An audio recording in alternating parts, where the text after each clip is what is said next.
Gather around. It's time for Ryan's Roses as a public service. What's going down in your relationship? Something's off, something you can't figure out, something you can't get to the bottom of. Send us an email at kissfm.com, and we'll go through it and see if we want to go on the air. Here's where we are. By the way, yeah, every time you say that, here's where we are. I'm always shocked that there's always another situation. Well, listen to this one. My husband was diagnosed with a medical condition. This was about 3 months ago. He told me that he had to see his doctor once a week to get his vitals taken. I mean, you see where this is going. I mean, So that's the excuse? Anyway, I was obviously concerned and even started changing our diet at home, but now I'm thinking he's lying to me about it. I don't even think he's going to the doctor like he claims at all. I found some receipts in his wallet from lunches that are at times he claims to be at the doctor's office.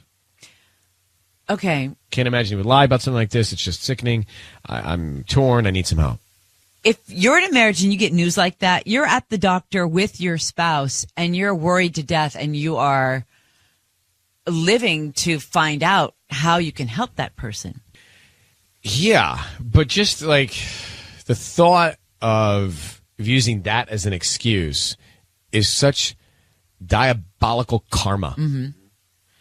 Let me grab Christine. Christine, I mean, you know this guy, your husband's character. You really think he's capable of lying about something like a medical condition to cheat?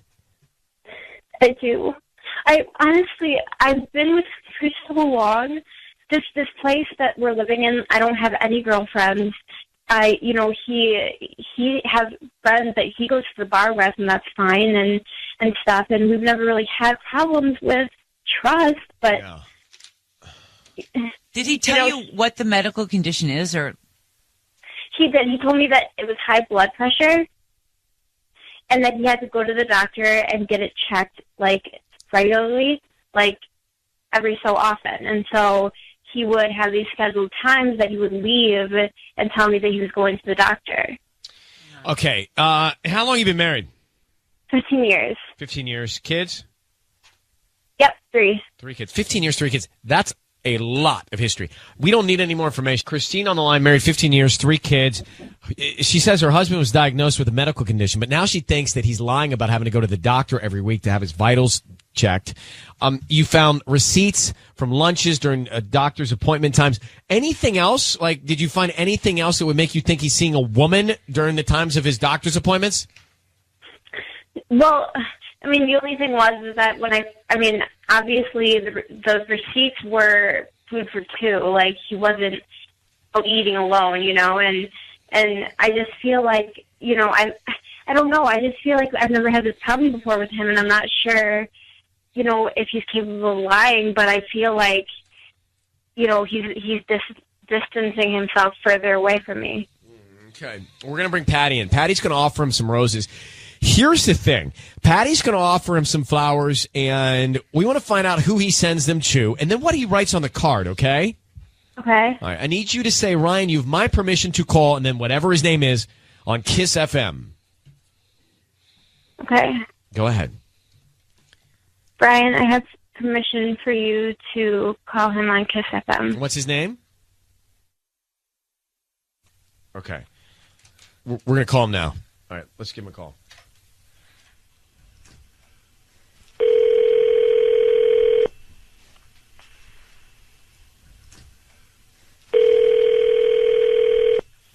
Hello.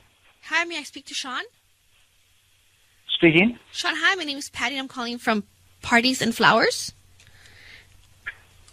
Hello. Okay. How can I help you?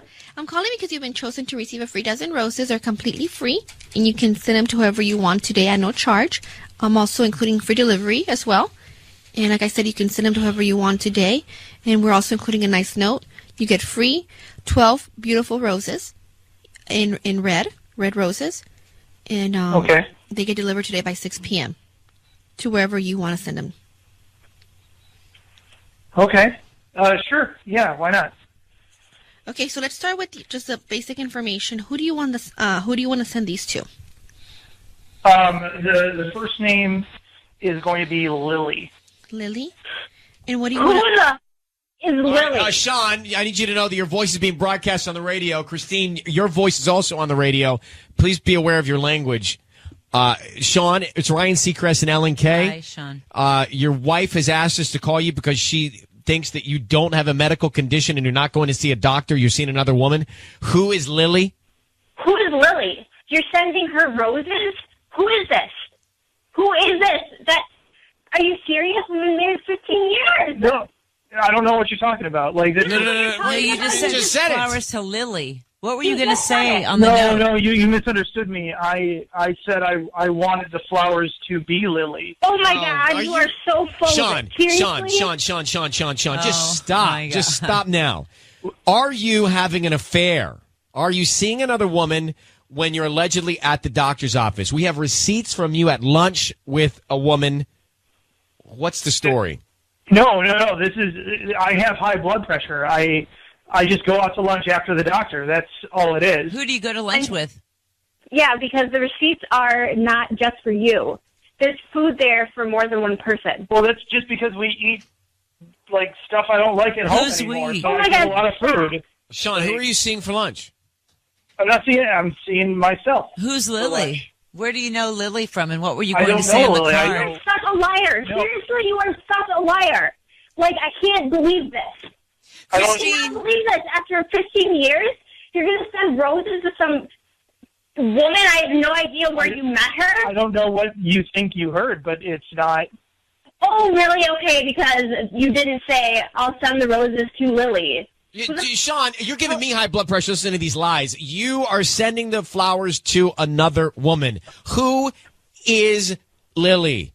It's not. The Lily's not anyone. It's not. It doesn't exist. Dude, come on. I'm sitting here. I just heard you You are- say it. Sean, why do you want to be a liar?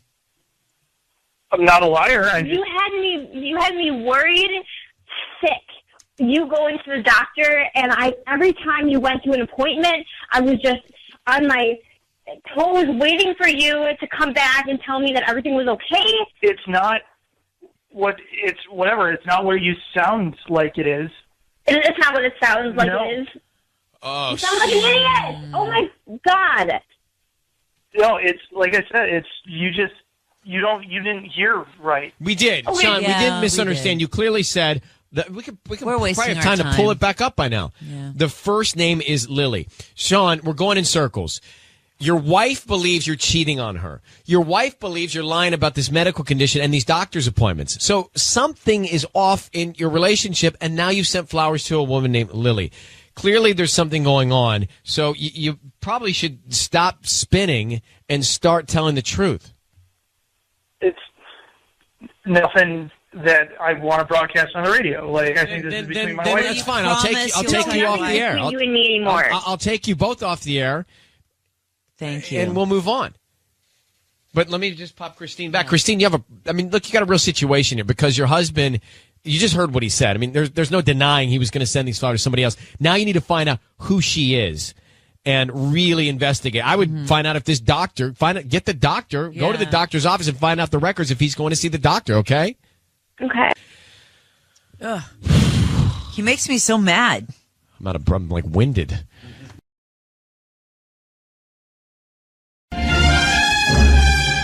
It's time for Ryan's Roses. This is a public service. You know the drill. Shout out to Miranda Cosgrove, who's going to school at USC, and she listens to Ryan's Roses. I just saw her the other day, and she said... Yeah, she looked beautiful. She should be tuned in. So, she's in Despicable Me 3. Can you believe there's a third? They're all so good. Right? Dear Ryan and Sissany, my husband works in Newport Beach, and his drive is awful. We live in Whittier. He started staying with his cousin in Irvine when he does overnight shifts. Recently, I noticed some different clothes. We've been married for 17 years, and he's never once bought himself clothes. I found that suspicious, and they're too young for him. He's wearing Timberlands. He's 41. Easy. I'm wearing Uggs. I'm 42. Back to the letter. So I ended up checking his work schedule on his computer, and he hasn't worked an overnight shift in weeks. No. So what's he doing? Where's he hiding? That's bad. That's bad. Jennifer, thanks for coming on. I wish I could tell you that there may be some justifiable reasons why all this is going on, but I'm worried. I Yeah, can't make a lot of sense out of this. It sounds like something's wrong. I'm pretty worried about it too. Yeah, I understand. I mean, I think you should be. I would want answers and peace of mind as well. Mm-hmm. This different clothes thing is weird to me. Well, and checking his work schedule and realizing that he hasn't worked an overnight shift in weeks. Yeah, and I don't know why I didn't do that sooner, but I mean, we've always had a very trusting relationship where we're very honest with each other. I would say that things have been a little bit more rocky the last 2 years, but we have teenage kids and it's been stressful, so there's just been a little more tension, but I wasn't suspicious of anything until I checked his. Well, I mean, schedule. of course, he's not where he says he is. So he's lying. He's doing something. Let's call him next, okay? Okay. All right. We have Jennifer on the phone. We're about to call her husband. So he works in Newport Beach, and they live in Whittier. He started staying at his cousin's in Irvine so he can pull these overnight shifts. And he's also wearing different clothes. You think he's dressing younger, or is he using his cousin's clothes? No, his cousin is not very fashionable and not much younger than so he's he is. buying clothes, younger clothes. Okay. He's wearing Timberlands. It's not his. I've always purchased his clothes. It doesn't make sense that all of a sudden he's buying clothes for himself and that are for like our children's age. Okay. Well, here's the real red flag. The real red flag is that you checked his work schedule and he hasn't worked an overnight shift in a long time, but he's been staying out saying he is. Yeah, and last night was one of those nights, actually. He wasn't scheduled to work, so I checked the schedule again, and he didn't come home. So I'm worried that he's seeing someone in Orange County, and I mean, I get it. We have, like I said, we have children. We've been married 17 years, and I'm upset. So let's call him now. Sissy's going to call him, offer him some roses, and we want to find out who he sends the roses to and what he puts on the card, okay? Okay. Now, here's the thing.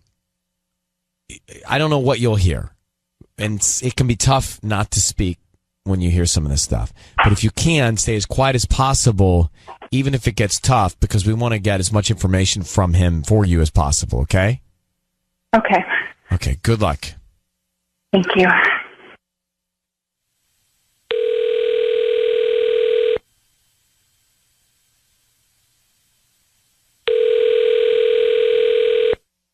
Hello? Hi, I'm calling from Lola's Local Flowers. Is this Paul? Yeah, this is Paul. Hi, Paul. How are you doing this morning? Yeah, I'm good. How are you? I'm good. Thank you for asking. So we're a brand new flower shop here on Whittier Boulevard, actually right near the Beehive Market. Do you know where that is? Yeah, I do. Yeah, so we're brand new to the area, and basically we're giving away a dozen roses that you can send to anybody today. So you can pick from red, yellow, pink, or white. They're absolutely free. I don't need money from you, credit card info, anything like that. We just hope that you refer us to friends and family. That sounds good. Okay, great. So why don't we start with the name of the person that you want to send them to? Yeah. Let's send them to Brianna. Brianna. Okay. Brianna. Okay, cool. And then what do you want to put on the note? Just say sorry about last night. Sorry. Well, you want me to put on on an I'm sorry card? We have those. It has like a sad little puppy that's crying. There we go. That's perfect. Okay. Sorry about last night. Yeah. Okay. Paul, it's Ryan Seacrest and Sissany. Your voice is being broadcast on the radio. I have your wife of 17 years, Jennifer, on the phone. Who is Brianna? What's going? I'm sorry. What's happening? Who is Brianna? I'm on the radio.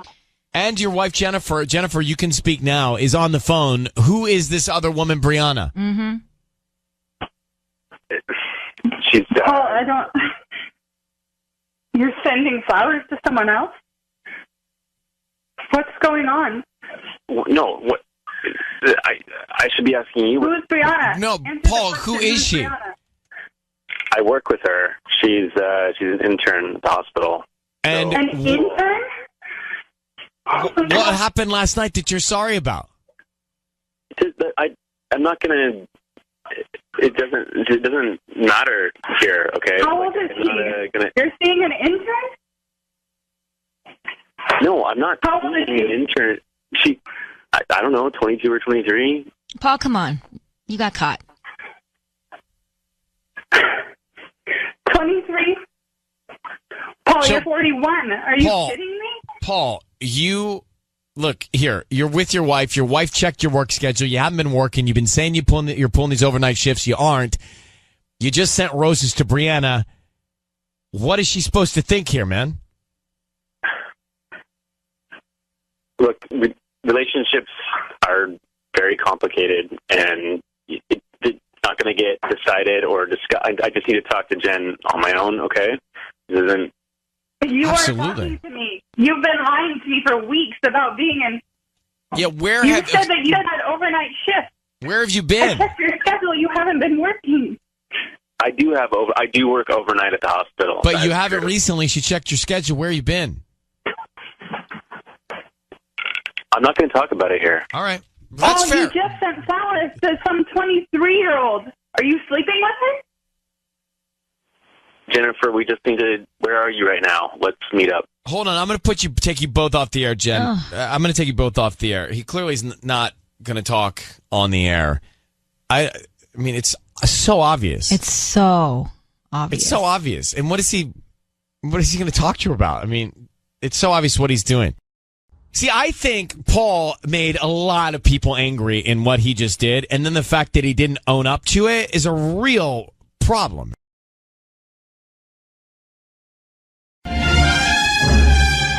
It's time for Ryan's Roses. Let's get to the Ryan's Roses as a public service. Now, I'm actually very enthusiastic about doing something like this because I get it. You don't want to have buyer's remorse, and you want to know where you stand. Mm-hmm. And if we can help out in any way, then that's kind of what this is. So the deal says here, Dear Ryan and Sissany, my boyfriend of 5 years is making me move in with him. It's a big deal, she says, because we're not getting engaged yet, which is going to be a problem for my parents. Would have been a problem for my parents too. Mine too, but you cannot live your happiness and your future for your parents. No, but it's fine. Okay. I actually think it's important to spend living time with somebody before you get married. Michael and I got engaged, and then he moved in 7 months before we got married. So you knew you had an out. There was no out. Yeah. If you don't, people change when you live with them. Let's forget us Whatever. and stay to this. All right.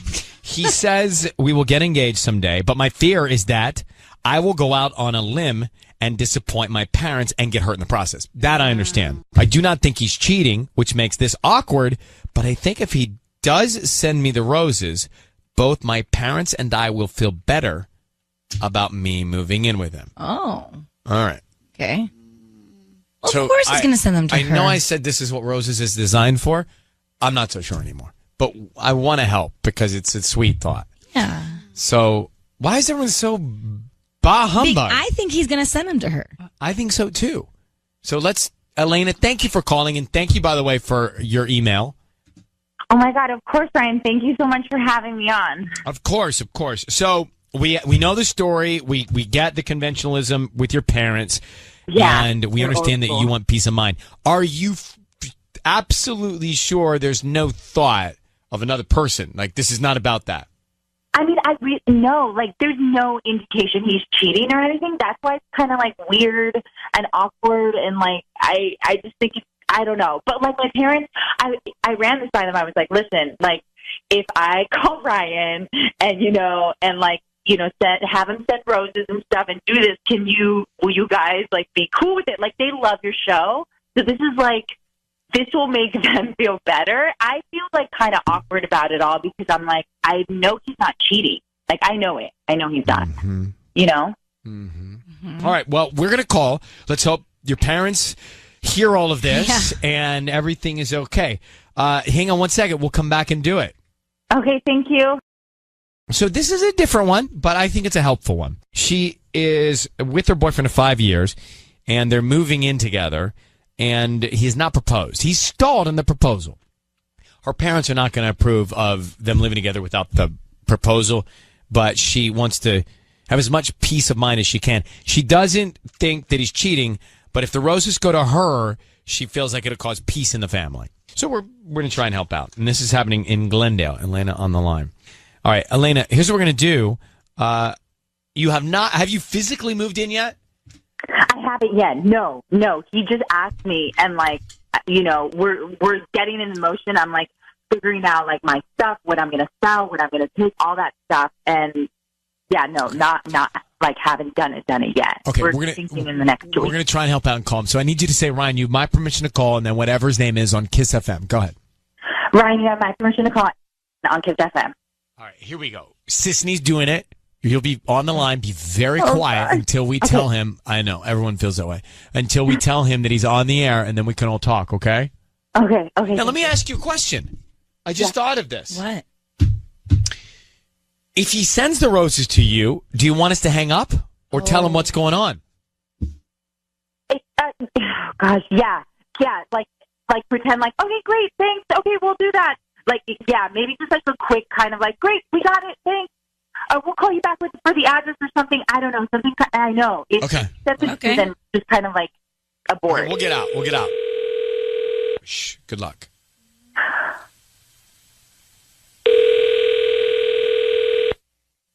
Hello?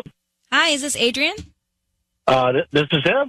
Hi, Adrian. My name is Gracie. I'm calling from the Fancy Florist. We're actually brand new in Glendale. How are you doing? I'm doing good. How are you? I'm good. Thank you for asking. I'm actually calling because we're doing an offering for all local residents right now that you can send flowers. They're absolutely free to anybody that you'd like today, and they'll get them by lunchtime. You said absolutely free? Absolutely free. It's actually a dozen red roses. We can change the color if you'd like, but they're usually red. I don't need cash, billing info, credit card info, anything like that. Just the name of the person you want to send the roses to. And then we can put a note and we can have them delivered by lunchtime today, or if tomorrow's better, whatever's more convenient. Wow. Okay. Okay. I was gonna put a nickname, but can I send you like the regular name? But I was gonna on the flowers I wanted like a nickname. Yeah, we unfortunately can't do nicknames for the actual delivery portion of it, but for the note, I can put the nickname. For the note. Yeah. Okay. So, what's the real name first? It's Patricia. Trisha. Okay. And then what would be the I'm sorry, nickname? Hello. Wait, what happened? Adrian, your voice is being broadcast on the radio. I need you to know that and understand that. We have your girlfriend, Elena, on the phone. Who is Trisha? Who the hell is Trisha, huh? What's going on right now? Everything is okay. Just tell us who the woman is, Trisha. Adrian, speak up. Who's Trisha, idiot? Who the hell is Trisha? She's a girl. She's a girl? Oh my God, I can't believe you. I was literally gonna move in with you and my parents. They're like, oh my God, is he gonna be the one? And you're here like sending roses to some other girl? Who the hell? What is going on? I don't know what's going on right now. What's happening? No, Adrian, what's happening is this. Your girlfriend of 5 years is expecting a proposal. She's moving in with you because she thinks you're going to be married. She's concerned that her family isn't going to approve of you living together. Now she's upset and concerned because she thinks you're cheating on her with a woman named Trisha. What's going on? I don't know what to say. Elena, I'm sorry. Sorry, that's all you gotta say? Who the hell is Trisha? What are you doing? Who is this person? She's another girl I've been seeing. Another girl you've been seeing? You've been going out with me for 5 years? What do you mean you've been seeing somebody else? Oh my God. I can't believe you 5 years? 5 years down the drain like this? 5 years. I don't know what to say. Sorry. Oh my God. Are you laughing? Was that a chuckle? It's a nervous reaction. I don't know what's happening right now.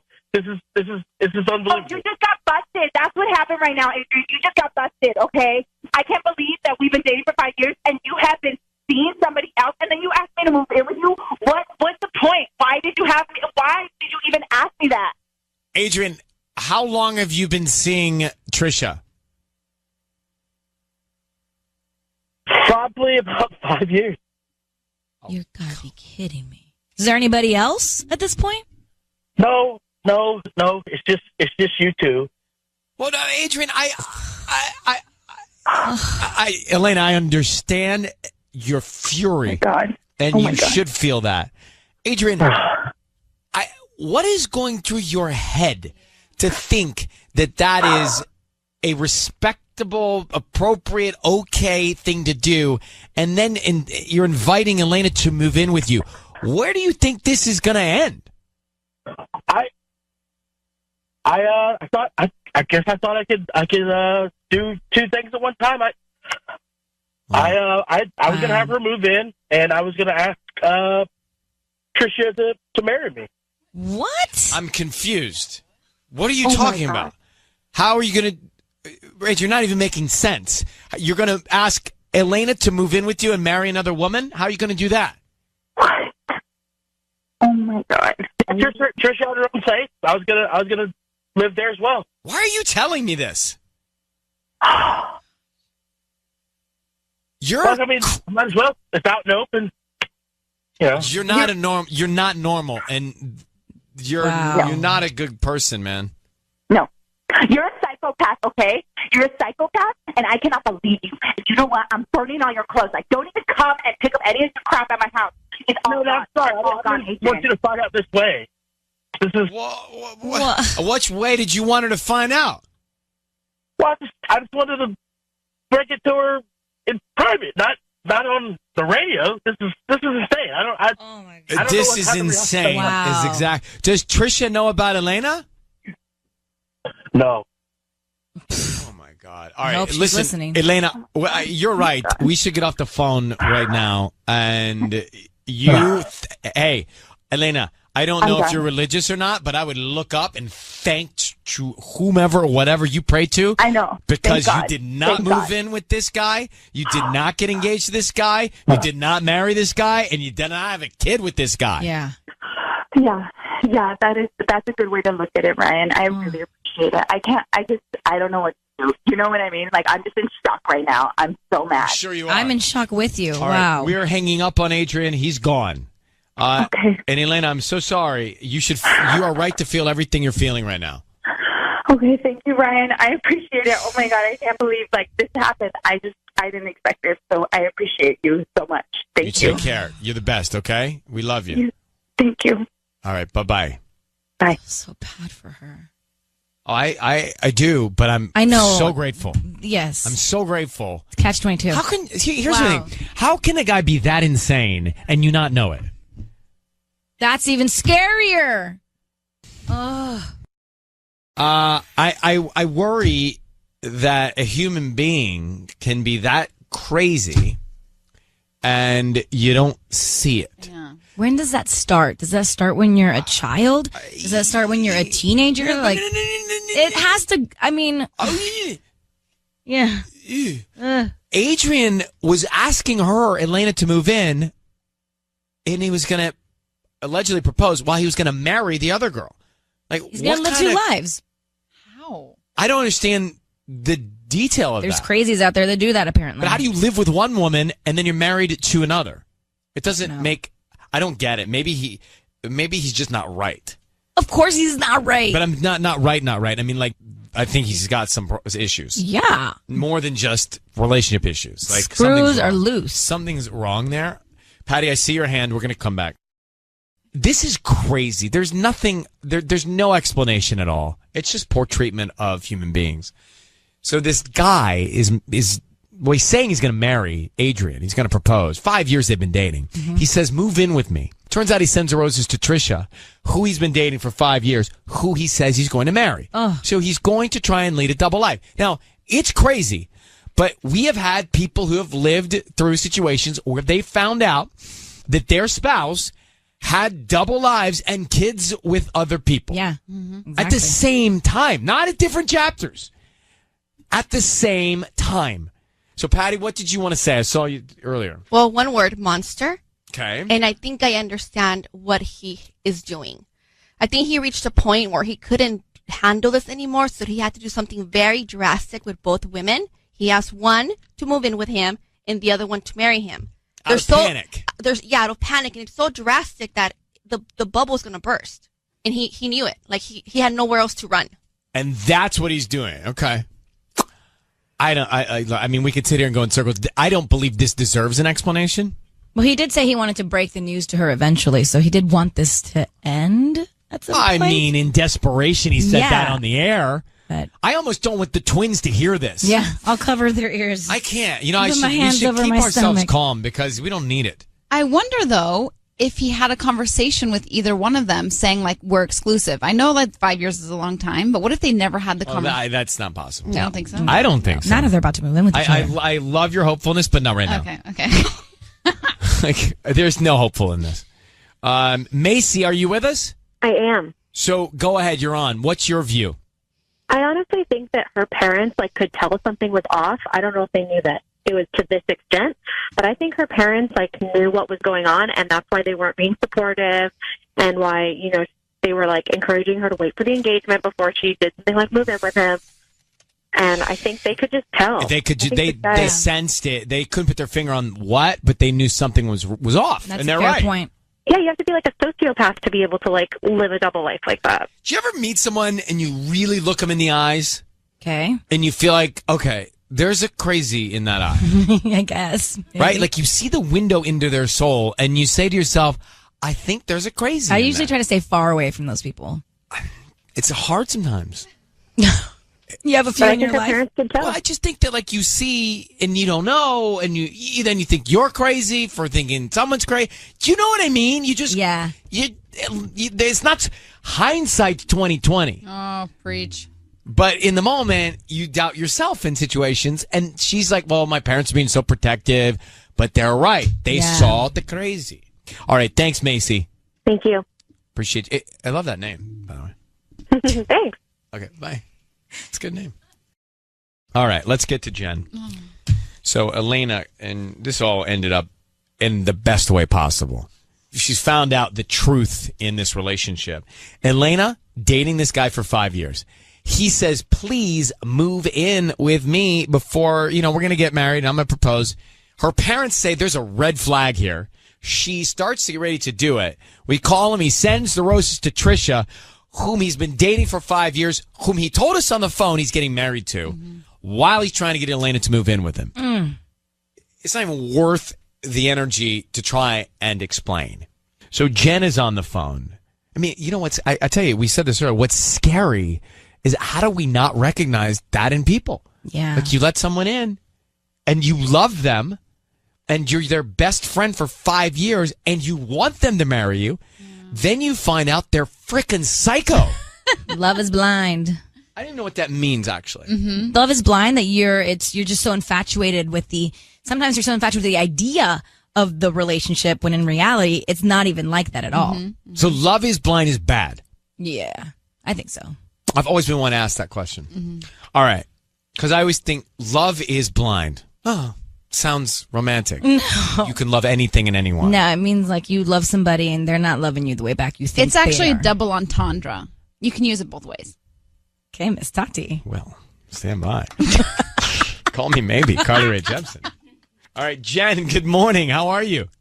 Hey, how's it going? Well, we're just swimming in double entendre this morning. So, this guy, what is your view? It's not even worth explaining, but go ahead. Wow. Yes. Wow. That's all we need. Sociopathic.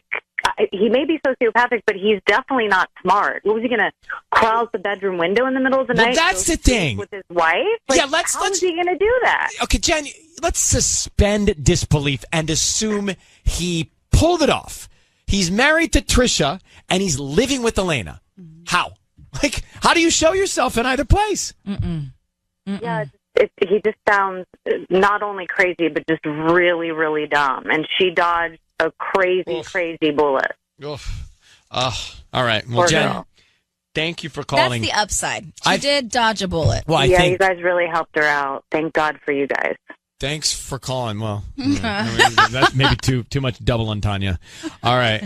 Okay, guys. Thanks for calling. All right. Bye. I think this is one that we should keep our finger on and follow up in a month or two. Because why? You think he's going to go back? You know what? She went nuts. I know, But I'm telling you, it's that thing where like some people just fear being alone more than being with crazy. No way. I don't know. She's burning his clothes right now as we speak. Yeah, but she heard the Iggy Azalea story. That's why. She heard that sis report. Now everybody's talking about that sis report. I just think that it's frightening to think you let someone in like that, you love them, you think you're going to marry them, and they're doing that to you. That's what. But the thing is that the master script was she was supposed to find out before she got married. Yeah, she knew it. So now she's got to move on. Wow. But we'll keep our finger on it. Okay, thank you. We got. Listening to it again just makes me so mad. I know I can't. We went in circles about it. What's most? I guess let's just go with what's the blessing. She's out. Yeah, she's true. out.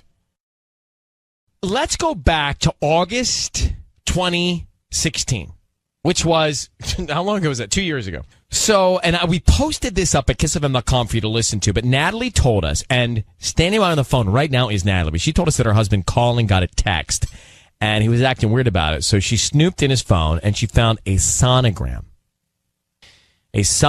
of a baby from his coworker. Do you remember this? I actually do remember this. So we offered Colin the roses, and he wanted to give them to Megan, which is the coworker's name, but with no note. So we brought Natalie on the line, his wife, and asked him about the flowers in the sonogram. He said that Megan is a coworker, and the baby is her boyfriend's. But he had the photo. Right.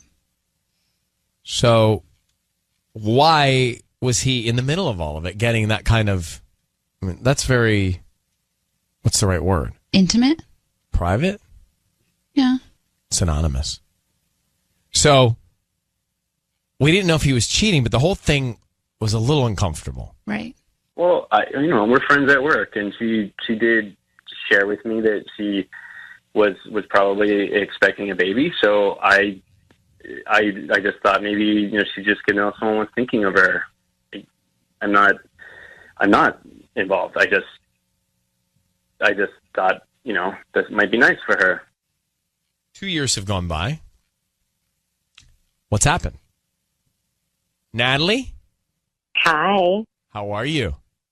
I'm doing well. So how much do you know about this story yet?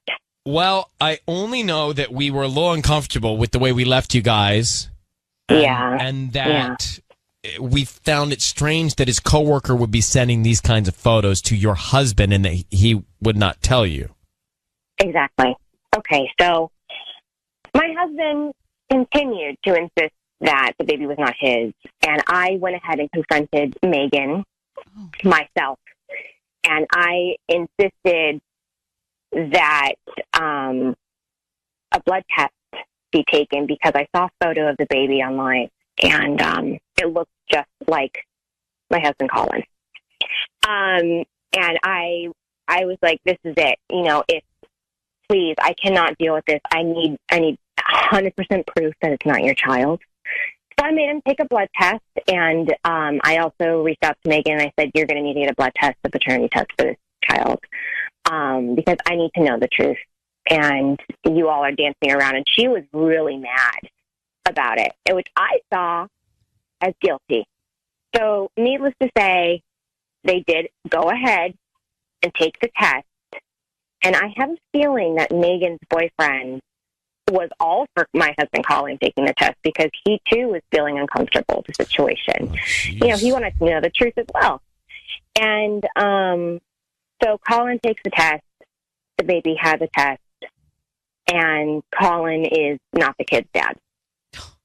So we're moving on now. Things are fine. But Colin does know that if he steps up of line again, I'm not going to F around. So I will make his life miserable. Okay, well, did your husband cheat on you? See, that's the thing. He still hasn't told me yes, but I can tell when he's lying. He still works with Megan, but I do know that they don't talk to each other because she's scared to death of me. Well, so I'm listening as it to should you. be. Right. I'm hearing the things you're saying. Well, I hope that there's not like resentment building up inside of you, and that this isn't something that's going to cause more of an issue down the line. Right. Like you can really let it be behind you. Yeah, I hope so. Yeah, I think also talking to you has helped as well, close that chapter. It was a really difficult chapter because I didn't know for sure, and it was really killing me, but I'm fine now. Well, I hear the tone in your voice, and if I'm calling, I'm watching my steps. Yeah. Well, thank you for coming back on, Natalie, and I hope you guys work it all out, okay? Thank you guys so much. You take care. Take care. Bye. I feel like she's still upset. Yeah, it doesn't sound great. It's like, okay, so she believes that's not his child. Right, but she still doesn't believe he didn't cheat. Yeah. So I don't know that I could, like, I don't, that's a tough one. Yeah.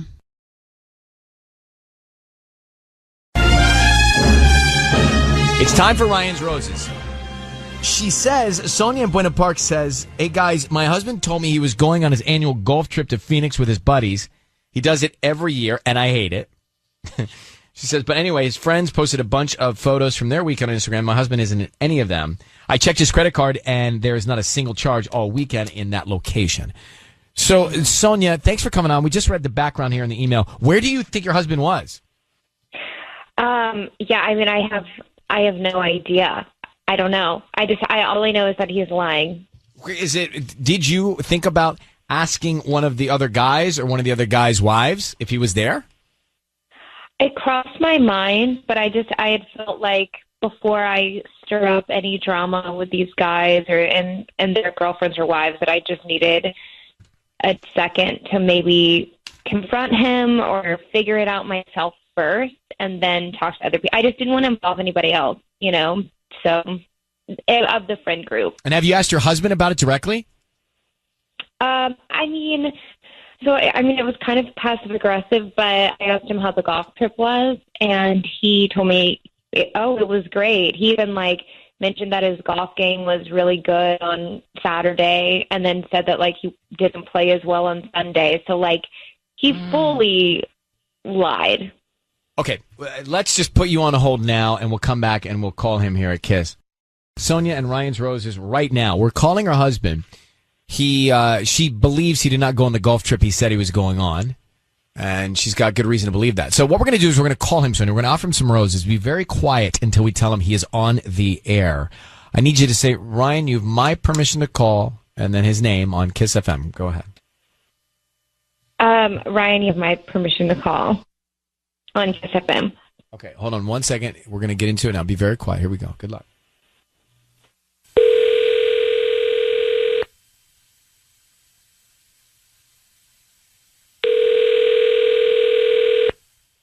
Hello? Hi, is this Matt? Yes, who's calling? Hi, Matt. My name is Paulina. I'm calling from Buena Park Blooms. How you doing this morning? Good. How are you? I'm good. Thank you for asking. We're a flower shop here in the area promoting our delivery business, and we're offering a chance right now for local residents to send a dozen red roses. They're absolutely free to anybody that they'd like today. Oh, wow. Okay. You guys are calling me? Yeah, we like to pick a few people at random about once a month, and if you like to send these to anybody, we can get them out by lunchtime. You can choose from red, pink, or white roses. They're absolutely free. We just hope that if you like our services, you refer us to friends and family or leave us a Yelp review. Really? Cool. Okay. Could we do red roses? Absolutely. And who would you like to send them to? Let's send them to Jade. Jade? Okay. And what would you like to put on the card? Let's put 10 days heart, an emoji, not the word. Oh, yeah, I can do that. Okay, 10 days in the heart emoji. Okay. Love Matt? Yeah, love Matt. Okay. Matt, your voice is being broadcast on the radio. Can you tell us who Jade is right now? Who is Jade? She's my girlfriend. Who is this? My name is Ryan. I have your wife, Sonia, on the phone. Sonia, do you know who Jade is? No. Matt, is Sonia your wife? Yes. Hi, Sonia. And sorry, what's going on? Matt, are you married to Sonia? Yeah. Yes, I am. All right, then, and you're dating a woman named Jade? Look, Okay, I see what's going on here. This is not what you think. My wife and I have an understanding. Sonia and I have talked about this. It's like a modern. Wait, what? Like We have an understanding? I don't understand anything. Like, what? Wait, you have a girl? You said you had a girlfriend? Sonia, is this actually on the radio? Are we on the radio? You are. But Yes. Matt, tell me what you mean by an understanding. What is that? Honestly, I don't think I should say anything else. Sonia, is that true? Like, even open marriage? No, Is that true? no, You've never talked about No. that? That's news to you? never. Literally never. But Matt seems so matter of fact about it. Matt, is she not telling the truth? Sonia, we've talked about like our dreams for our lives and social lives and stuff like that. I know. Okay. How long has this been going? Like, how long have you been seeing this, whoever she is? Jade. Sonia, we can talk about this later. I'm not going to talk about this with you and Ryan on the radio. Okay. Okay, look, Sonia, we're at a dead end. I don't know if you guys have had the understanding conversation or not, but clearly he's seeing another woman named Jade, so you can take it from here and wish you the best of luck and hope you guys end up in a good place, okay? Thank you, Sonia. So let's just quickly jump back, if you don't mind, to Ryan's roses. Matt and Sonia are married. Matt sends the roses to Jade and says it's his girlfriend. Then he says to Sonia, his wife, wait, we've had this conversation. We have an understanding. He says it.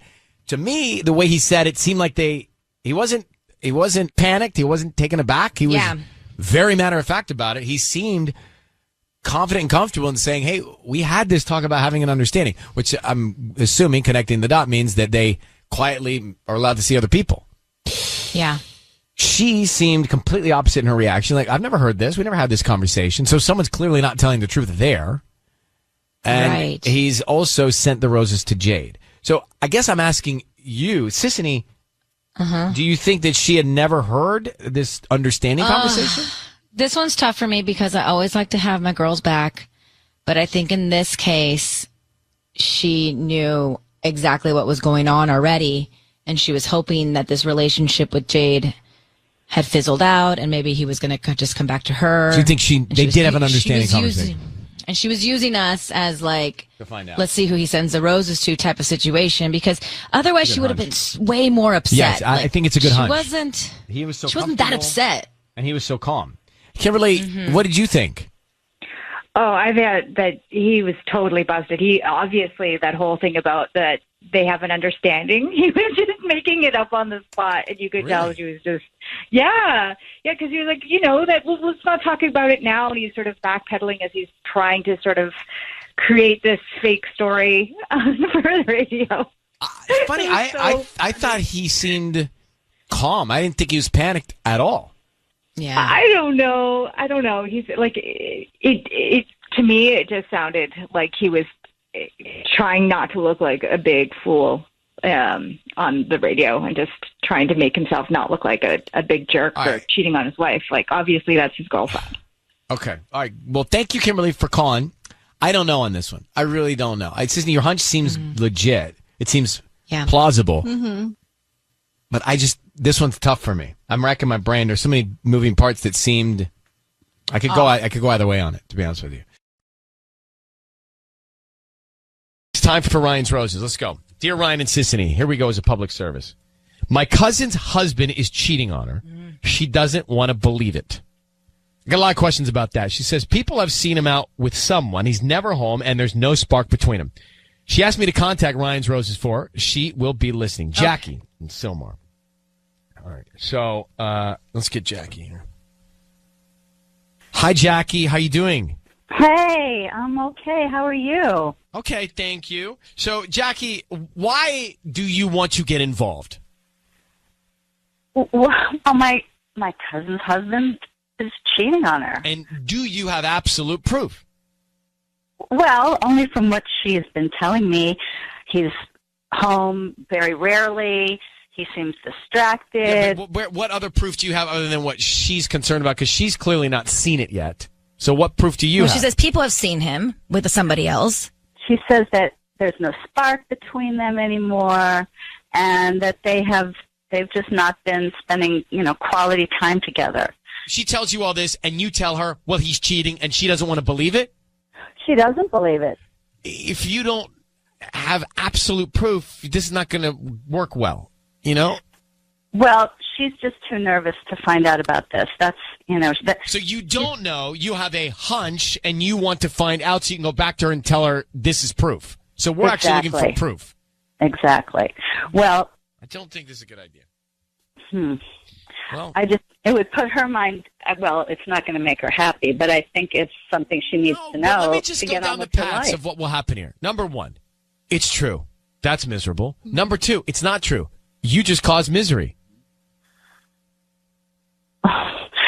Look, I'm just thinking, about her future and about her happiness, and I don't want to be, I don't want to have a hunch. Does she want you to do this? And are you thinking of her happiness? Well, she wants to find out, and she thinks that maybe I'd be the one that could help her find out if it's But true. why isn't she calling us then, or why didn't she Well, email she's us? a nervous wreck about it. She doesn't, she's scared. She doesn't want her marriage to be over. She's listening right now. She's listening. All right, hang on 1 second, Jackie. Is this a good idea? No. I feel like we've gone on less in the past. Well, we for sure have gone on less. Those were bad ideas, too. Yeah. Jackie is on the line. Now, we don't have all the information. Something's not adding up to me. Jackie tells us, my cousin's husband is cheating on her. Jackie can tell by the signs. Now, Jackie's cousin doesn't want to admit it, doesn't want to believe it. Jackie keeps telling her cousin, hey, look, your husband is cheating on you. So now Jackie has called in on behalf of her cousin to try and get proof so she can go back to her cousin and say, I told you this is real.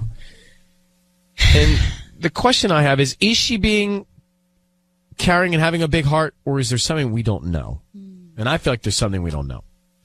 Jackie, how long have your cousin and her husband been married? Oh, gosh. I think about 17 years. Oh, wow. Do they have kids? No kids. All right. I need you to say, Ryan, you have my permission to call on behalf of my cousin, name? Jasmine. Husband, name? On Kiss FM. Correct. Jackie, is this your blood cousin? Yeah, she's a blood cousin. Some people say my cousin, but just because they're close. Right. All right, we are going to have Sissany call your cousin's husband, offer him some roses, find out who he sends them to. Say your cousin's name one more time? Jasmine. All right, here we go. Good luck. Oh, I'm hoping.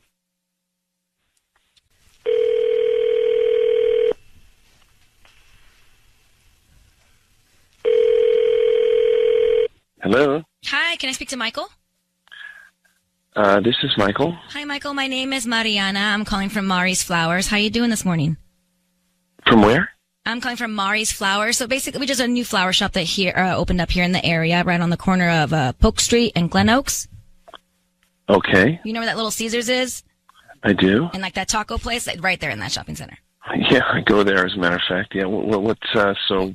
Well, I'm calling because we're kind of new to the area and we're trying to promote our delivery service. So basically, we're giving away a free dozen red roses, and you've been selected today to send them to anybody that you'd like. I don't need any billing information from you or credit card info, nothing. They're absolutely free.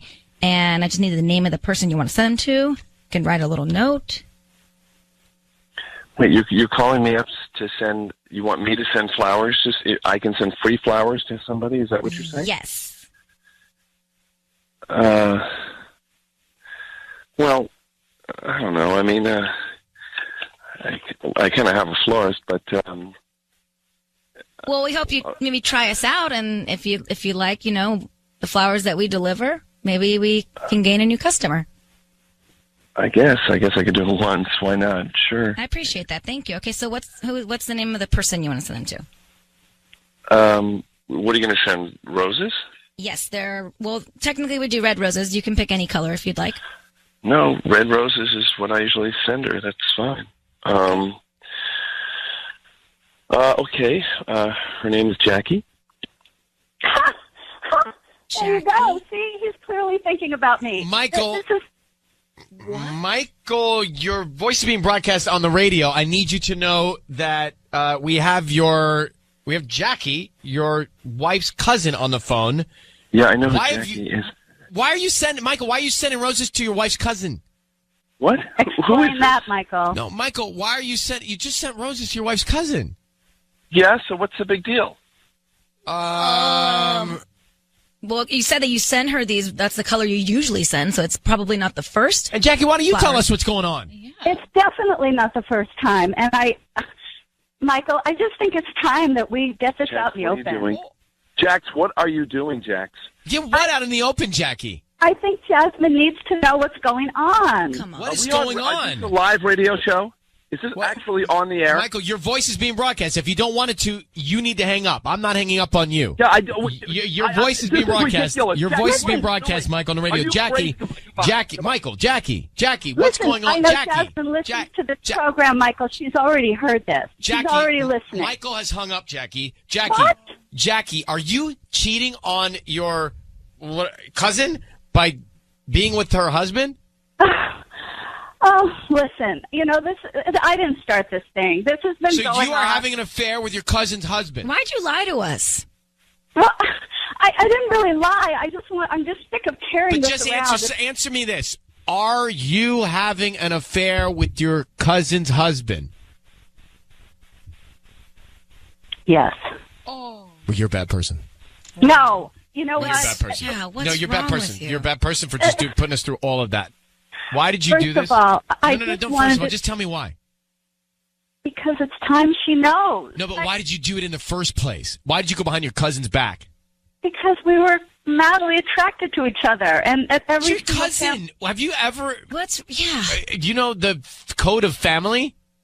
At You every might wanna look it single up. family function, we have No, been Jackie. flirting, I'm not like, the family function. This. Look up the code, like between family. That's just not what you do. That's not what you do, Jackie. Goodbye. Goodbye. I told you. You did. You knew something was up. Can we talk about how you got out of your chair and were like speaking, like slobbering on your microphone, like spitting all over I the was computer screen? I was leaning over the computer screens in front of me, saying, "Just tell me this." You were like 5 inches from my face. And I'm like, yeah. You had your full body in it. well, I'm holding my microphone like I'm holding the death grip on it. So what's wrong with people? Like, where is the love? Where is the love? Apparently, Jackie's got it with what's his face.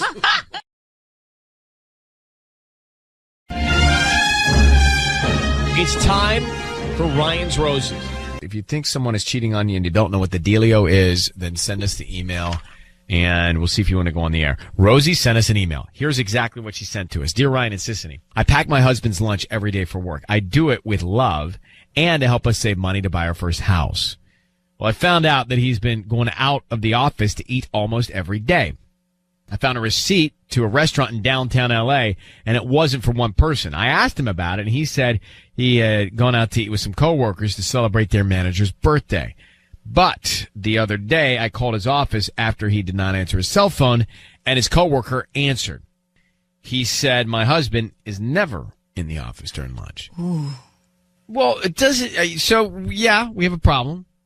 But do we know that he's with a woman? No. Nothing indicating he's with a woman, right? Yeah, but why isn't he telling us? Why is he telling his wife to make him a lunch every day? He's already, you're right. He's already causing a couple of problems here. Rosie, how are you? I'm okay. How are you guys doing? Okay, thank you. I love that you do anything with love. So you're working on the lunch for him every day. You pack it. Now he's disappearing at lunchtime, and we don't know where he is, why he's not eating your lunch. So your natural conclusion is that he's having an affair? Yeah, it's just weird. I don't know what's going on with him. I kind of found some receipts of him eating out for lunch downtown LA. And he doesn't tell you that he did it? No. And then he said it was a work party, but it looked like it was literally for just two people. So 2 meals. It says here in the email you guys are trying to save money to buy your first house? Yeah, we have a little financial plan. We're trying to buy a home. So I was like, let me just cut out the cost of eating lunch in LA every day. So I love him. I make his food. And, so it's just weird.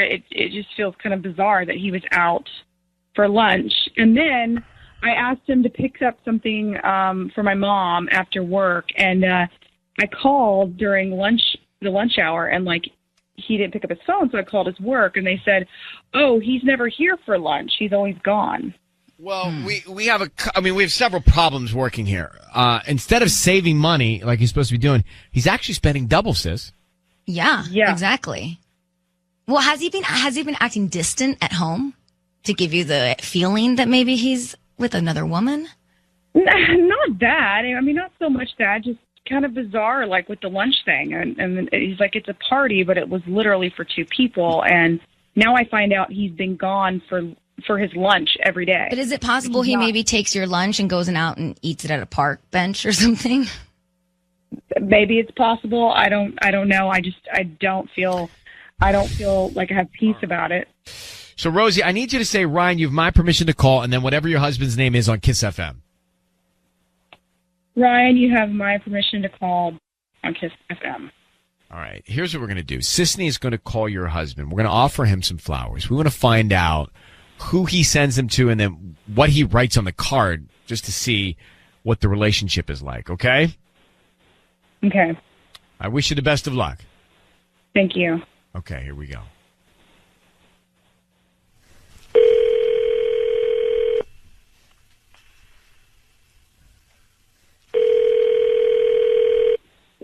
Hello.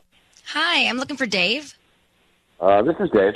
Hi, Dave. My name is Dana. I'm calling from your friendly florist. We're actually a new flower shop here in Alhambra. How you doing this morning? I'm doing okay. How are you doing? I'm good. Thank you for asking. Actually, the reason why I'm calling is because we're giving away a free dozen roses today. They're red and they're absolutely free, and you can send them to anybody that you'd like. We just ask that you can promote us to friends and family if you like our flowers, which hopefully you will. Oh, really? And it doesn't cost me anything? No, they're absolutely free. I don't need credit card information from you, anything. We're just trying to get the word out. We're actually right here on Atlantic Boulevard, and business has been a little slow, so we're just trying to do something so that people know about our flower shop. Oh, yeah, I'd be happy to do that. That's great. Thanks. Great. Well, okay, so I just need the name of the person you want to send them to. Okay, well, do I have to give you a name? Well, in order for because we have to deliver them, and so somebody has to receive them. Okay, well, yeah, I mean, I can give you an address. I don't want to put a name. I just want a note that says, love it, love you. Love it, love you. Yeah. And then put your name, Dave? Yeah, absolutely. Okay. Actually, I really do need a name in order for it to be delivered. Is that possible? Well, I kind of wanted it to kind of be a surprise. Well, they'll be surprised when they get them, but because we can't just deliver them to an address because then we don't know if you'll receive them or not. Okay, well, I mean, if I give you an address, they'll arrive, correct? Correct. Okay. Okay, let me get the address. Okay.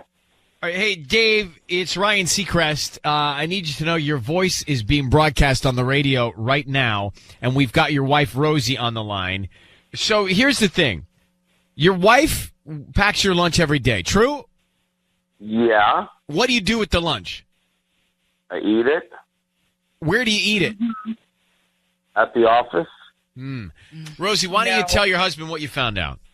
No, you're not eating it at the office because I had a call the other day, and they said, oh, your husband's not in at work. And, in fact, he's never in during his lunch period. He's actually always gone during lunch. So what's happening to the food I'm making you? Because you're obviously not eating it at work.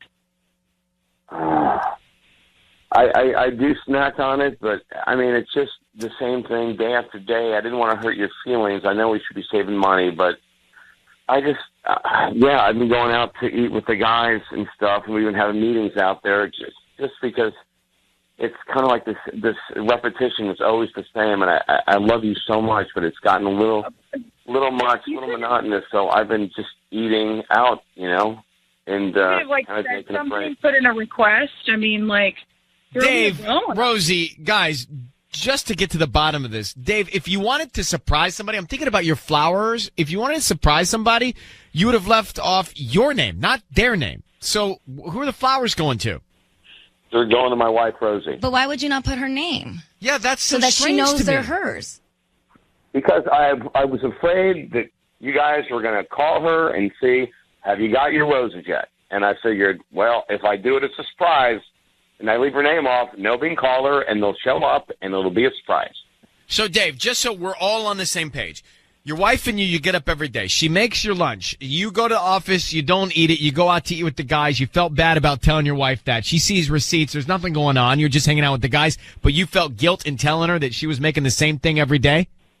Yeah, man. She works so hard, you know. I mean, when you're married, there's certain compromises you have to make. I don't want to hurt her feelings. Well, Rosie, what's your response to that? I feel pretty stupid knowing I was like, oh, let me include a little salt and pepper package. Let me, like, cut the crust. Like, you could have just been like, look, I'm not feeling it. I mean, it makes me feel stupid just that every night I'm making your lunch. And what about your note? Your note said, love it, love you. What do you love? Are you trying to tell her that you love the lunch, which you don't, clearly? Right. Okay, I love guys. our life together. I love it, and I love you. Rosie, I'm going to leave this for you to figure out. I'm not so sure. I don't know what to tell you. If this is over a lunch, then I'm sorry that we've gone down this path. All right, Dave, I'm going to let you go. Rosie, what do you feel here?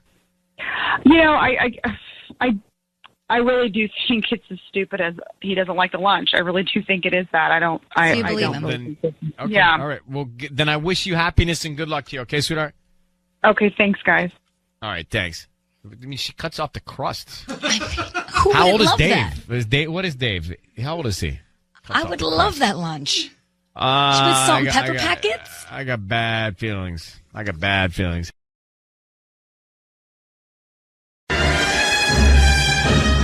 It's time for Ryan's Roses. Dear Ryan and Sissany, this is from Peyton in La Cañada. My husband's doing some very suspicious things, deleting all of his texts all the time, even mine. The other day I was pulling up to a Target in his car, and one of our neighbors came up to the window, but then backed off when she realized it was me. So let's get more on that. Peyton, good morning. Thanks for coming on. Hi. Hi, Peyton. So I want to talk about this neighbor. So what do you think was going on with the neighbor not making contact with you? Okay, so basically, I pulled up in my house. I was driving my husband's car, and I pulled up in his car. And she, like, ran to this car, okay, and, like, banged on the window. And when she saw it was me, she, like, got taken back, like, and then she got really weird and walked away. Okay, and so my husband's car is very specific. He made it for himself. So he basically, it's like it's matted black, and I mean, he designed it on himself. I don't know. It's whatever he wanted. Please, I fought him on it. But anyway, so it's like a very specific car. So she had to have known that it was him. And when she saw it was me, she was shocked. All right. Wow. Okay. Mm-hmm. So my husband's been acting like really suspicious, and he's been like, I don't know, he's just been acting weird. So the other day I noticed that he had no text on his phone, and I remember texting him. I went to the market, and I remember texting him like, hey, do we need this, and he had like replied. And I got a glimpse of his phone the other day, and I saw there were no messages. So he's been deleting all of his text messages. Okay. Recently, he's always been having to run random errands for work, and he's being really vague about where he's going. He's like, if I ask him where he's going, he just kind of like doesn't tell me, or is like, I'll be right back. And then doesn't come back. Or if he's going for a long time, he doesn't tell me when he's going to come back. And I definitely think that something is going on with this neighbor. Okay. Well, listen, if you got this strong feeling, then that's reason enough to do this. We're going to make the call next year, Peyton. Hang on 1 second. Is on the line, and she's pretty sure that something's going on with her husband, and she thinks the neighbor, actually, because the neighbor's acting weird, husband's acting strange. She's just got a strong feeling about it. So, Peyton, here's what we're going to do. We're going to call your husband, and Sisney's going to offer him some roses. We want to find out who is top of mind, who he's going to send them to, okay, and what he puts on the card. So stay very quiet until we tell him he's on the air. I just need you to say, Ryan, you have my permission to call, and then his name on Kiss FM. Go ahead. Okay. Ryan, you have permission to call on Kiss FM. Okay, we're going to do it now. Here we go. Good luck, Peyton. Thank you.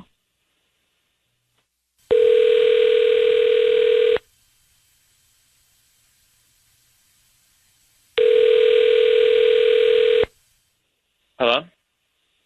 this is Eric. Yeah, sorry, who's this?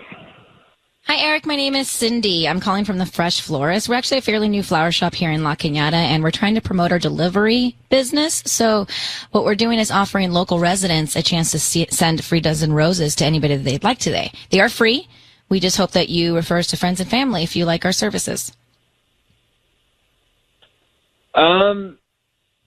Okay, I mean, am I like put on a list or anything? There's no kind of like follow-up or anything like that? Nope, I don't need any credit card info, cash, anything like that from you. Just the name of the person you want to send them to and a note. And then, like I said, if you like our flowers, hopefully you return as a customer, or spread the word. Sure. How soon are they delivered? I can have them out by lunchtime. Does that work today?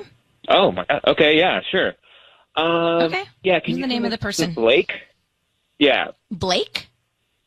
Yeah. Blake. Yep, exactly. Like Blake Library. And what would you like to put on the card? Just, oh God, I don't know. Looking forward to seeing you soon. Okay, so is it we have romantic cards that have like hearts and stuff on them. Is that fine? Oh, yeah, totally. Eric, your voice is being broadcast on the radio. I need you to know that. Peyton, what's your neighbor's name? Blake. Okay. Eric, your voice, are you there, Eric? What is going on? You're on. Yeah, I'm here. What is going on? Exactly the question we have for you. You're just sent roses, looking forward to seeing you, to your neighbor, Blake. You're married to Peyton. So can you explain that to your wife? Yeah, I'm starting to fall in love with another woman. I can't even believe you. What is wrong with you? Why wouldn't you talk to me? Why wouldn't you tell me any of this? You have been so weird and distant, and this is the only way that I could get through to you. Okay. Yeah. This is the first time that you've asked me about it, and it's on the friggin' radio. Eric, how can you see where you're going and what you're doing? What? How can you be so emotionless about something like this? And what do you mean ask her about it? You're married to her. What does she have to ask you about? Look, she's just I've made it clear that I'm not very happy in this marriage for a while. She has not wanted to do anything.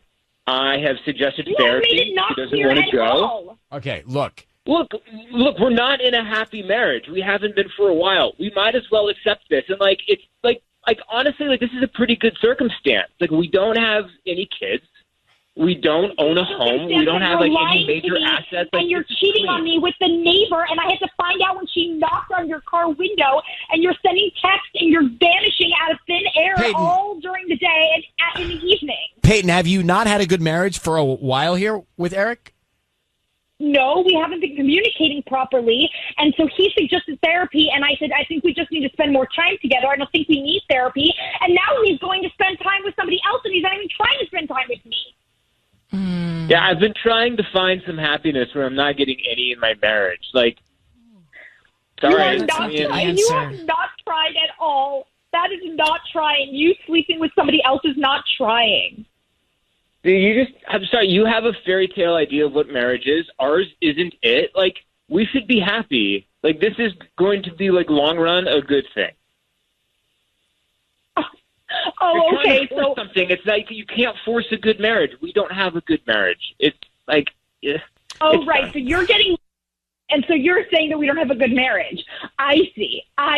Okay, cool. All right. So you get to make the rules now. All right. Look, this is going to a higher place right now of emotion. So Peyton and Eric, I'm going to let you guys have a dialogue together off the air. Screw this. I'm not having any dialogue. I'm out of here. I can't believe you, Eric. I can't believe the situation at all. Eric? Okay. Yeah, hey. She's hung up. Wow. I have just one question for you that I don't understand. What's the right word? The tone, the manner, the lack of emotion or empathy or care. You're not showing any remorse. Anything or any caring at all. Why is that? I told we're done. But why didn't you end it then, Eric? Like, if you're done, Eric, here's the thing I'm trying to say to you. If you feel that way, you sound that way. If you feel that way, why not just be honest with Peyton instead of doing what you're doing and prancing in the backyard with Blake? I have been honest with her. You've asked for a separation. You've said that it's not working. You've said that this needs to end. Yeah. You've said that. I said we were not headed, like this marriage was not heading towards success if things were going. Right, but then end it before you start with your neighbor. I mean, that's like, I think what people are hearing here. Well, I'm not going to argue with you, Eric. I'm not It's going to argue with always you. easy. And I'm not going to argue with you. I'm just making an observation. Good luck with both of you, okay? Thanks for staying on the air. Wow. Ryan's Roses moments ago. Eric and Peyton. Eric admittedly seeing his neighbor Blake, and he had no emotion at all. Not a care in the world about how it impacted his relationship. Peyton, angry. Eric's saying that they have not had a good relationship for a long time, and that he's addressed it, but he never ended it, and he started a new one, basically, right? Yeah. So that's almost like he was happy he got caught. Yeah, that's what happened. And Wendy's on the line. So what was your reaction to hearing Eric and Peyton a few minutes ago? It's a common situation. Two people in a long relationship have been unhappy for a while. Then what's the next move? I mean, his next move was to just say, I'm not dealing with it anymore. I'm going to start cheating on you. Wendy, what was your reaction? What did you hear? Hey, good morning. I'm definitely not saying that he's right. I'm not defending him, but I do feel like maybe she's in, like Peyton's in a little bit of denial, and it sounds like he was trying to communicate to her like what he needed, and that he didn't feel like the relationship was working, and it feels like maybe she was unreceptive to that. And I think it's super easy for married couples to become roommates, and you just start growing apart. I think it takes a lot of work to communicate with each other and, keep the spark alive. And it sounds like that's something that he's been able to identify for a while. And, again, I'm, not saying that he handled that right at all, but yeah, I think it's a sad situation. Yeah, I mean, I think the way it's gotten is a sad situation. I mean, people decide they are better, they just can't be together forever all the time. So now the question is, how do you execute those feelings? How do you handle it, right? What do you do next? So, well, Wendy, thanks for calling. Appreciate it. Bye. Thank you. I wonder if I'd be married if we never did Ryan's Roses. I often wonder. This is not what's stopping you, is it? How do you know? No. How do you know? Joke about it, but I just thought it's a joke. How do you know? Maybe subconsciously I hear in all these stories for, literally how long? 15 years? Mark, right? But these are the bad stories. These are last resort people that are calling in or emailing us. It's like when you read a bad Instagram comment, you ignore all the positive ones that you got because that one bad one's right, but that's what out. You're making my point. Mark, how many years? 15 years, right? Well, the show is 17. We didn't start roses right away, so probably right around 15. All right, thank you for the Farmer's Almanac there. So, yeah, anyway, I don't know. Tubbs, you ever think about it? For you, not me, you. I think about it for you all the time. Well, that is kind and generous and caring. Thank you.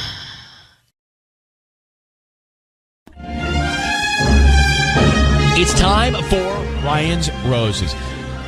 It says, Dear Ryan, my husband became a driver for a ride share company. After he was laid off. I was not and still am not okay with it because I hear all these stories of crazy drunk women in the car. We agreed he would only work during the day, and it had been going well until I logged on to his app for the company and noticed he's only been driving to and from one location. Ooh. The address is downtown L.A., and it just doesn't seem right to me. He is acting strange as well, but can you please help me get to the bottom of it? Adriana at Boyle Heights. Who's downtown? Adriana, who's downtown that it could be? Do you have any idea who's downtown? I have no idea. No idea who might be at this location?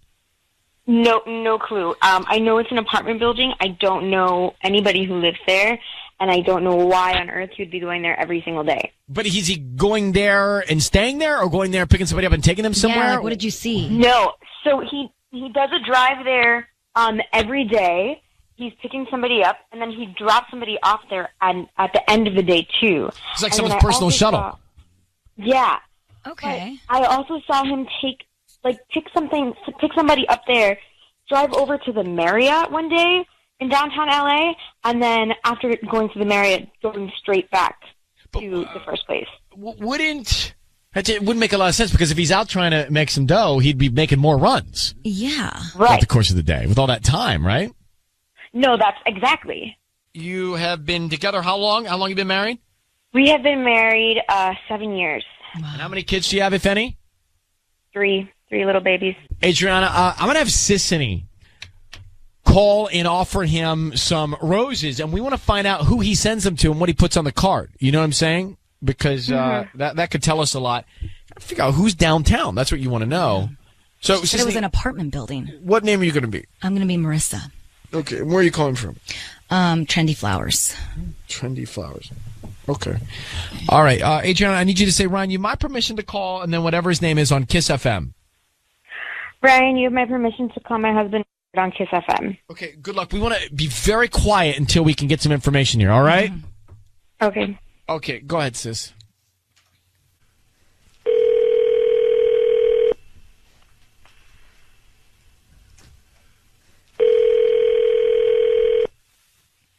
Hello? Hi, may I speak to Robert? This is him. Hi, Robert. My name is Marissa. I'm actually calling from Trendy Flowers. How are you doing this morning? Good. How you doing? Hi. I'm calling because, you've been chosen to receive a free dozen roses, and you can send them to anybody today. I don't need any billing information from you. These are totally free. Just the name of the person you want to send them to, and maybe you can, write a little note. What's the catch? There's no catch. Honestly, I would love for you to refer me to your friends and family for the holidays and stuff like that, but I don't need any billing info from you. It's just completely free. So is there anybody you want to send them to? And they're totally free. Totally free, I promise. They'll receive them this afternoon. All right. Let's go with Miss Daisy. I'm sorry, say that again? Miss Daisy. Missdai. Miss Daisy. Okay, and then what would you like to write on the note? Let's go with thank you for everything. Thank you. Say that again? Thank you for everything. Thank you for everything. Yeah. Robert, who the hell is Miss Daisy? Robert, I need you to know it's Ryan Seacrest and Sissany. Your voice is being broadcast on the radio.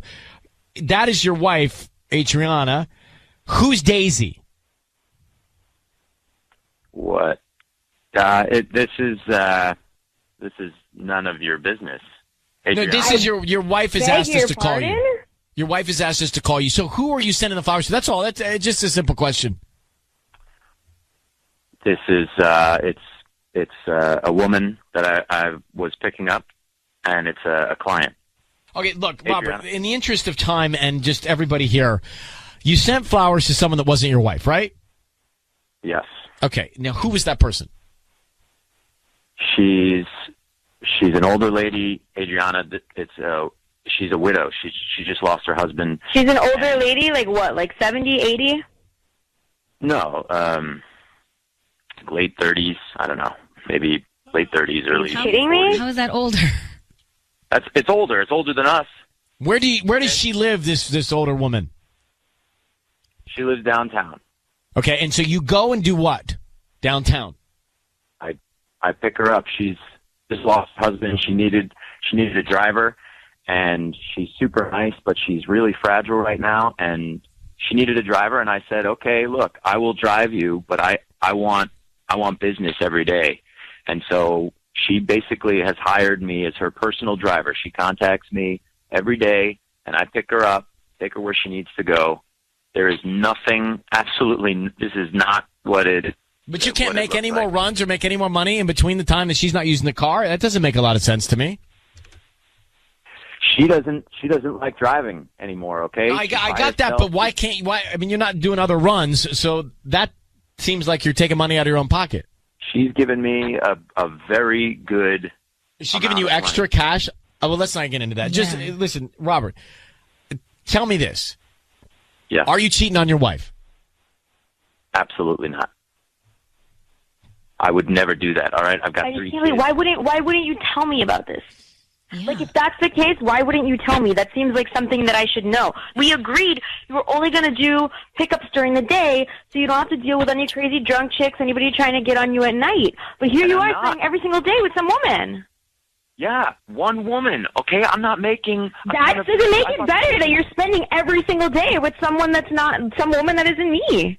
Babe, You should have told me about this. Scenario. How is this going to look? Right? She tips me in cash. Okay, we need the money. So are you seeing the money, though, Adriana? Because if you're seeing some money here, maybe he's telling the truth. Are you seeing any extra money coming in? Not extra money. I guess maybe if she's taken over the regular rides that he would have for a day. But in that case, like, why is he taking all of the rides with the same person? You know, hey, that's like better. if he's going to make the same amount of money, then why does he have to spend all day with this woman? Robert, we just need to know if you're telling the truth. Are you cheating or not? I would never cheat on my wife. All right.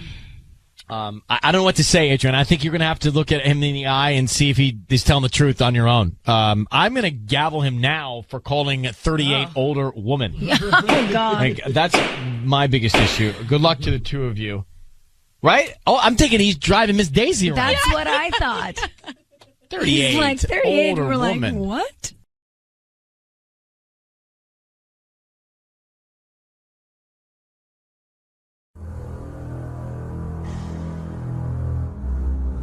The Exorcist was, and possibly still is, the most scariest movie of all time, and definitely one of the most uncomfortable, as it tells the story of Reagan, a young child from Georgetown, Washington DC, who starts displaying strange behavior, till it becomes apparent that she is possessed by an evil demon with increasingly disturbing and foul behavior, where her desperate mother, Chris, played by Ellen Burstyn, enlists the help of local priest Damian Karras, played by Jason Miller.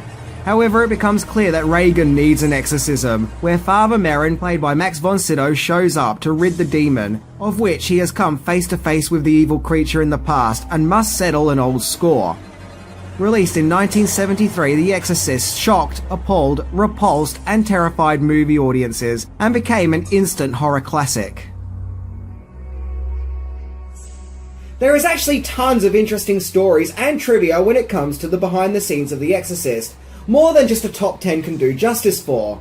However, today I'll just focus on the 10 things that stood out to me. But if this video interests you and you want to know more, then I encourage you to see for yourself and check out the behind the scenes of The Exorcist, as it's a very fascinating movie. So with that, 10 things you didn't know about The Exorcist.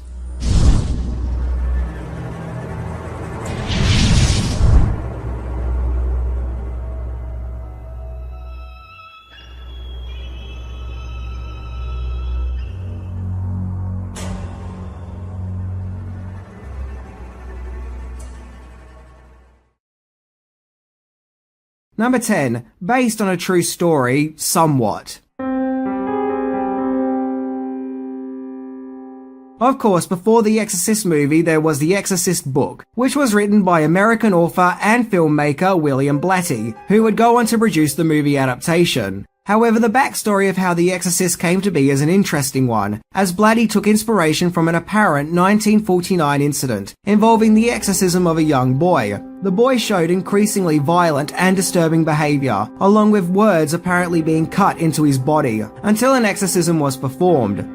Skeptics believe the boy was either mentally ill or seeking attention, but regardless, the incident fascinated William Blatty, to which he would eventually write a book about the incident where he retreated to a cabin on the Encino Hills in California, and wrote the book, which was published in 1971, where it became an instant hit and was even the 8th most sold book in Spain at the time. And of course, Blatty would change certain elements to his story, namely the gender of the young protagonist. Number 9. Casting.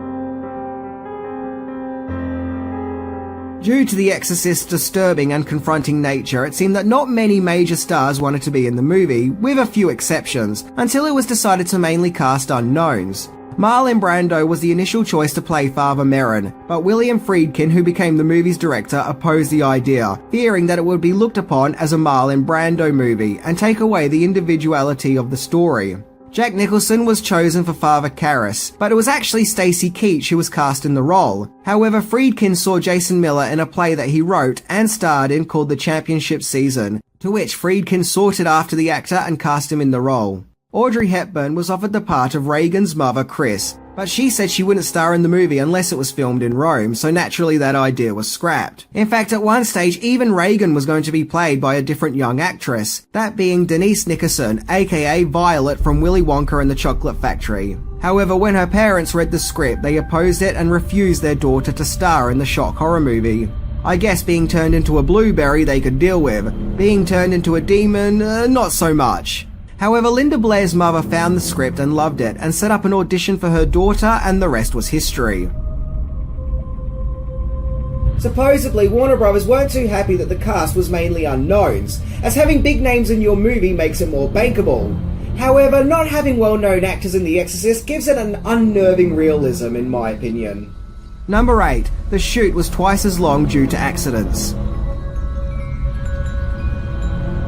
William Blatty's choice for directing The Exorcist was always William Friedkin, who previously directed The French Connection, which, like The Exorcist, has a gritty realism about it. But it seems Friedkin had his work cut out for him, as filming The Exorcist was anything but a smooth ride. Stories of behind the scenes of making The Exorcist seem to be full of shocking accidents and other unfortunate happenings. For example, during the production, most of the set burned down. Both Linda Blair and Ellen Burstyn suffered permanent life injuries while making the movie, and thus all these incidents caused the movie to go over its designated filming schedule, of which the movie's budget doubled. Burstyn claimed that 9 people associated with the movie died while making The Exorcist, including actor Jack McGowran, who played the alcoholic movie director who died of a heart attack shortly after filming. The twist being that in The Exorcist, his character also suffered a shocking and unexpected death. This led many people to believe that The Exorcist production was cursed. And incidentally, The Exorcist was released on December the 26th, so technically it's a Christmas movie. Yeah, Merry Christmas everyone! Enjoy your Yuletide demonic possession and pea soup vomit! Number 7. Creating Pazuzu for the big screen. Pazuzu was always intended to be the demon in The Exorcist, as the evil creature was even named in the book. However, the name Pazuzu is never actually mentioned in the film. Instead, for the most part, the demon taking control of Reagan is either referred to as Captain Howdy or even the devil. Pazuzu is actually a part of religious scripture, where it's explained that he's a demon of the wind and can control storms and drought. However, leaving ambiguity over the true identity of the demon in The Exorcist does lead to more intrigue. For the most part, the demon was performed by a young Linda Blair, along with Mercedes McCambridge, who provided that eerie and haunting voice. McCambridge was a radio actress, once even praised by the great Orson Welles. She apparently chain-smoked and was on a diet of whiskey and raw eggs to achieve the voice. She originally wasn't credited in the movie, which caused something of a stir, to which her name was then finally added to the credits. The actual face of Pazuzu, which often flashes throughout the movie, was performed by actress Eileen Dietz, who would have been about 29 at the time of filming. And yes, it's weird seeing her without all the makeup, as she looks nothing like how she does in The Exorcist. In fact, there is even something quite elegant and glamorous about her. Interestingly, there are even some production photos of Diaz in makeup, as a possessed Reagan, so I wonder if she was originally going to have a bigger part and maybe even play Reagan in her advanced stages of possession. Also, this behind the scene footage shows that the actress was used for close-up shots of Reagan projectile vomiting. So yeah, the actress actually does pop up every now and then throughout the film. Number 6. Deleted spider walk scene. Something of an anomaly of The Exorcist is the staircase spider crawl, where Reagan comes down the stairs in a truly shocking and inhuman looking manner. Despite being in the book, Friedkin felt that it happened too early in the film, so he removed the scene, which I personally kind of agree with, as part of the horror of the first part of The Exorcist is not knowing exactly what is going wrong with Reagan, along with her mother's struggle to find out. Having this scene would have set up straight away that supernatural forces are at play very early in the film, thus removing the mystery and tension. Also, the scene features Reagan crawling around the place with a snake tongue. Look, to me this just doesn't go with the film and seems cheesy.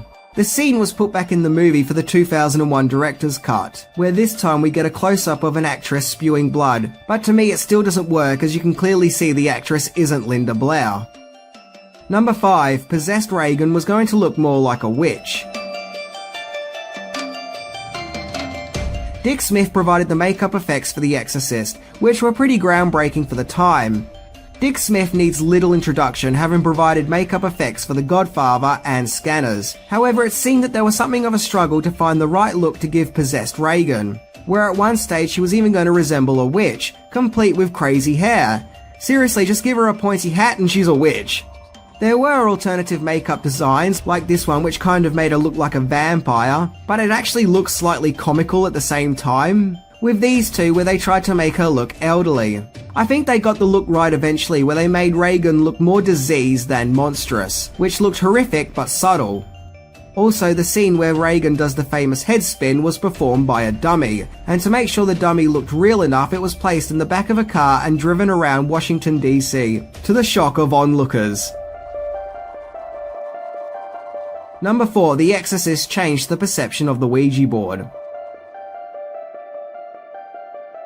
Ouija boards have been around since the 1800s, and believe it or not, but they were often seen as a popular thing to do while on a date. Despite the fact that these strange boards could supposedly communicate with the dead, Ouija board historian Robert Murch claims that they were seen as silly and jokey, an odd humorous gimmick, even appearing in a 1951 episode of I Love Lucy. However, he also claims that after The Exorcist, no one was laughing anymore. Everything changed, thanks to a scene where it's implied that Reagan had made contact with the terrifying demon after playing with a Ouija board, with customers now fearing that Ouija boards will also make them yell out vulgar profanities while spewing out green soup. Yet, from then on, the boards were seen in a much more sinister light, and became something more associated with terror and demonic possession. No longer were they seen as being harmless, of which even in modern years, horror movies revolving around Ouija boards are still being released. And of course, after The Exorcist, the Ouija board was denounced by religious groups and became more of a controversial pastime. Number 3. Famous imagery inspired by paintings. The most famous piece of imagery associated with The Exorcist is the haunting shot of Father Merrin arriving at the McNeil residence in the cold night, with a street light displaying a foggy path to Reagan's bedroom window, showing the challenge that awaits Merrin. The visual is both symbolic and chilling, and would even make it to the movie's poster, making it one of the most iconic visuals in movie history. However, the production took inspiration for this scene from a series of paintings, those being René Magritte's Empire of Light. The paintings were created between 1947 and 1965, and would show dark silhouettes of infrastructure and trees, with an evening sky, with a lit up part of the scenery thanks to a street light, causing a revealing and ominous glow. It shows the details that await, which can't be seen without the light, as they eerily lay hidden in the darkness, making otherwise mundane imagery quite spooky and a little bit strange and mysterious. And thus the imagery helped create the famous Exorcist scene. It's probably just as well that that scene was used for the movie's poster, as the original poster was just going to use a family photo of a rather happy-looking Reagan. Yeah, it doesn't exactly scream out terror, does it? Number 2. First horror movie to be nominated for an Oscar. Yes, believe it or not, but The Exorcist was nominated for an Oscar, making it the first horror movie to do so. To put things into context, I think that horror movies were always looked upon as being silly, just gimmicks for movie audiences to get cheap thrills. Now yes, the horror movie landscape was changing and becoming a genre to be taken more seriously, what with the likes of fellow demonic child movie, The Omen. However, The Exorcist cemented horror as a respectable genre in the business, and something to be taken seriously as much as, say, a historical drama movie. The Exorcist was nominated for Best Picture but lost to The Sting, but either way it was a step in the right direction, and horror could now be fully appreciated and realised for its contributions to cinema as a respected genre. Number 1. Cinematic Neuroses. When The Exorcist was released into theatres, not only did it terrify movie audiences, but apparently, and I do emphasise apparently, caused other physical phenomena to happen to moviegoers. Word had it that people were so terrified and repulsed with what they saw that audiences would frequently be vomiting, to the point where some cinemas even handed out vomit bags with Exorcist movie tickets. There was also reports of people fainting, having heart attacks, and even miscarriages. This newfound phenomena in movie theatre viewing was called cinematic neuroses by newspaper journalists. There was also something of a controversy in the rating, as The Exorcist was rated R in order for it to become more of a commercial success, as opposed to an X rating, which would always lead to limited advertising. However, this meant that children were able to be taken to see The Exorcist, so to prevent this, many cities around the world banned The Exorcist from being screened, and the movie wasn't even available on home video in Great Britain until 1999. However, despite its controversies, The Exorcist would go on to make $441.3 million at the box office, making it one of the most successful movies of all time. So that was my look into The Exorcist, and it's a classic cinematic horror masterpiece. There's no other way to explain it. But I must be warned though that it is an adult movie, and there are confronting themes in it. So it's not a casual viewing for popcorn entertainment kind of movie. But if you want something challenging and confronting, then definitely check out The Exorcist.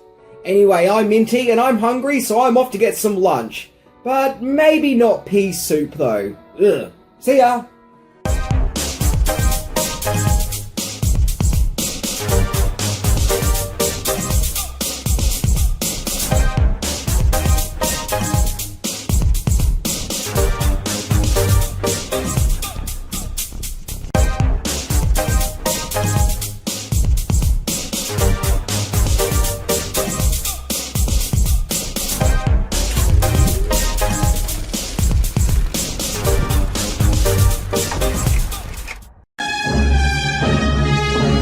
It's time for Ryan's Roses.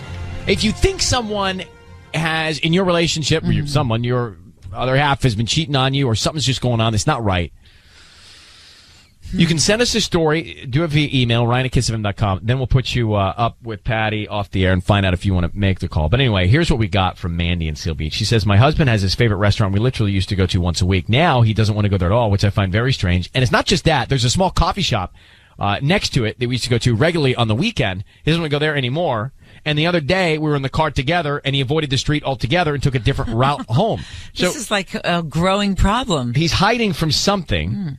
The way he's acting is very weird, she says. What's he hiding from is the question. So you don't know of any other woman. It's just his behavior is so strange, right, Mandy? Yeah, I just don't know why he's acting like that, and it's just really, really, really weird for me. And why haven't you just gone there by yourself? Check it out. I think I'm just scared. Maybe I'll see him. It's just, we go there all the time. And the fact that now all of a sudden he doesn't want to go there, or he doesn't want to go to the cafe next door, is just, if he's avoiding it so much, and if I see it, I don't know how I'm going to react. Because he's the love of my life, and I wouldn't be able to see it. What kind of history do we have here? How many years together? 7 years. See, I think most of us girls would first thing, like, grab a girlfriend, go and check it out, go eat there, go to the coffee shop, and investigate a little bit. Honestly, he's had a little bit of a history where nothing ever happens, and then I don't want to do that again because I've always speculate, and then I'm completely wrong, and then it brings us into those issues, and I don't want that. We've moved past that. Hey, so can I ask, did you say to him, hey, honey, why are we not going to our favorite spot? Why are you why is everything different? Maybe he just wanted to change the pace. Yeah, he just goes, we should just try something different. But at the same time, that it was an easier way to go home and going through that street. And he literally went all the way around to avoid that street. And that's where I was like, okay, something's going on. That's weird. I would be like, okay, let's try different restaurants. We've been going there, a couple times now. Let's try something different. That would make sense to me. But if he wants to avoid that street, does he want to avoid being seen with me? That's what I'm calling you guys to help me, because I don't want to start our issues again and bring all that up if it's nothing. And I don't want to seem like it's nothing again. So in your mind, he's cheating on you with someone, and he doesn't want that girl to see him with you. Yeah, absolutely. Well, we're going to make the call. Patty's going to come in here. Mandy, I need you to say, Ryan, you have my permission to call, and then whatever his name is on Kiss FM. Ryan, you have my permission to call on Kiss FM. Okay. Mandy, Patty is going to offer him these roses, and then she's going to ask him who he wants to send them to and what he wants to write on the card. So we want to hear all that. Once we hear all that, we're going to jump in and see if we can get some answers, okay? Okay. All right, good luck.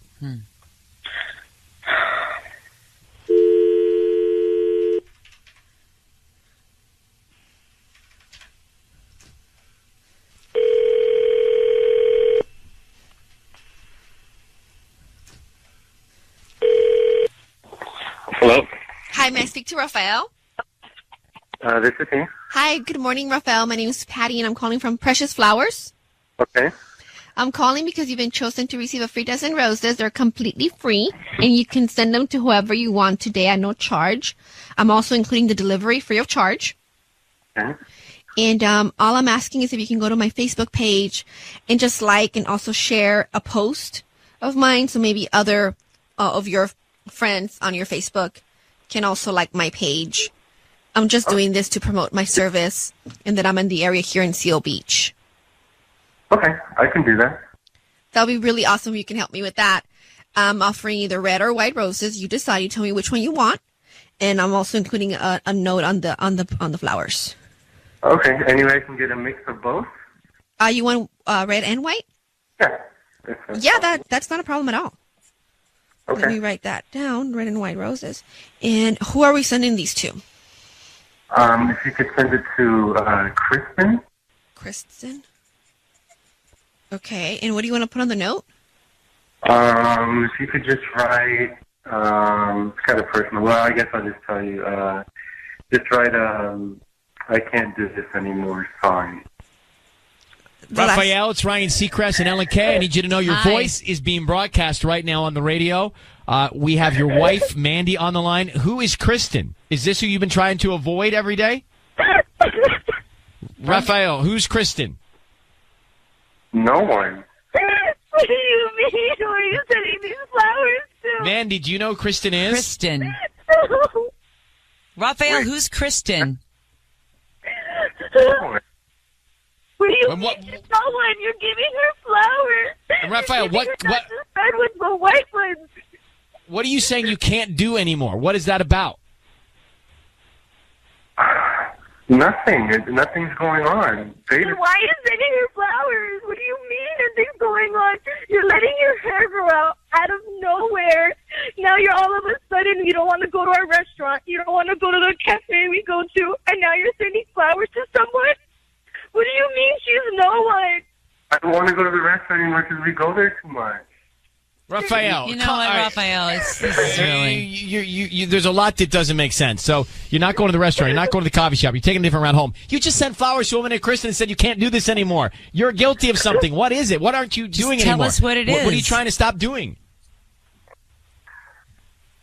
It doesn't matter. It's over now. It does matter. Well, Don't say it doesn't matter. It's been 7 years I've been committed to you, and I want to have kids with you in the future. Do you think I want that if you're acting like this? Who is she? What do you mean there's nothing? There's nothing there. You're sending her flowers, and you're not sending them to me. Rafael, who's the other woman? She's this woman that I met, and I had a small relationship for her, not for long, but I've ended it. It's over. Rafael, sorry, just to be clear, you are married, correct? Yes. Okay, so having a small relationship, I think, breaks the rules? And I'm feeling really guilty and rotten about it, and that's why I ended it. I couldn't continue. Well, what a saint. Wow. What a saint that you ended the relationship outside of your marriage because you started feeling bad about it. I mean, come on, bro. Yeah. Your wife is just saying to you she's committed for 7 years and this is happening, and then you act like it's no big deal. I think that's what it's a slap in the face twice because you're doing it and then you act like it's no big deal. It's a big deal. That's what he does, and he makes it seem like it's nothing to me, and that's why I didn't want to bring it up. That's why I asked you guys to help, and look how he's acting. He doesn't care. You've been married to me for 7 years. What's your problem? Mandy told us, Rafael, you'd had issues before. Have you cheated on her before, Kristen? No, this was the first time. All right, so Mandy, hang on, Rafael, I'm hanging up on you. Mandy, hang on for 1 second, can you? Hang on for 1 second. Patty, jump on with Mandy. Yeah, we'll do that now.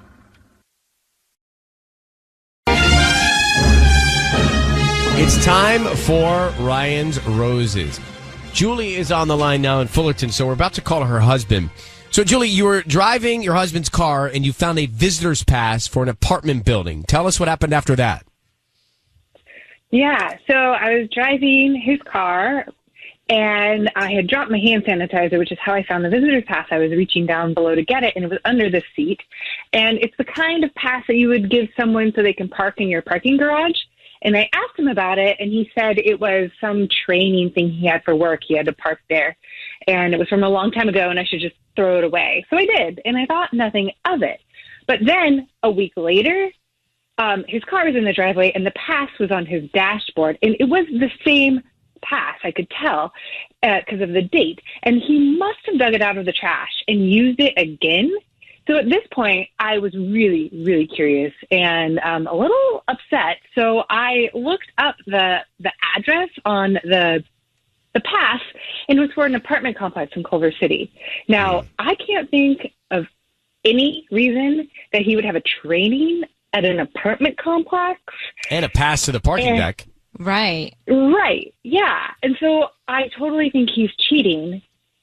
You think he's seeing somebody else that's living in that apartment complex? Yeah. I mean, there's no other explanation in my mind. It's got to be that. I'm like nearly convinced. Hold on 1 second. Let's see if we can find out. We'll call your husband next, okay? Okay. Julie is on the line in Fullerton. She thinks her husband is seeing somebody else at an apartment complex in Culver City because, he's got a parking pass to the parking garage at this complex. She looked it up. She found it. Yeah. So what we're going to do is call him and offer him some roses. We'll find out who's top of mind and what he tells us. So stay very quiet until we tell him he's on the air, okay? Mm-hmm. Need you to say, Ryan, you have my permission to call, and then his name on Kiss FM. Go ahead. Ryan, you have my permission to call. Okay. Kiss FM. Great. We're going to do that now. Here we go. Good luck, okay?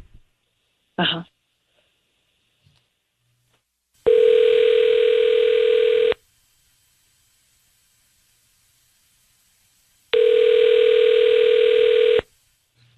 Hello? Hi, is this Rob? Yeah, it's me. Hi, my name is Courtney. I'm calling from the Perfect Bloom. How you doing this morning? I'm all right. Courtney, what can I do for you? So we're a flower shop serving the Fullerton and OC area, and we're trying to promote our delivery service in and around this area to local residents. So we have a promotion today of a free dozen red roses that you can send to anybody that you'd like. I'm not really in the market at the moment. Well, they're absolutely free. I wouldn't need anything from you. I don't need your credit card info or cash or anything. We just hope that you refer us to friends and family.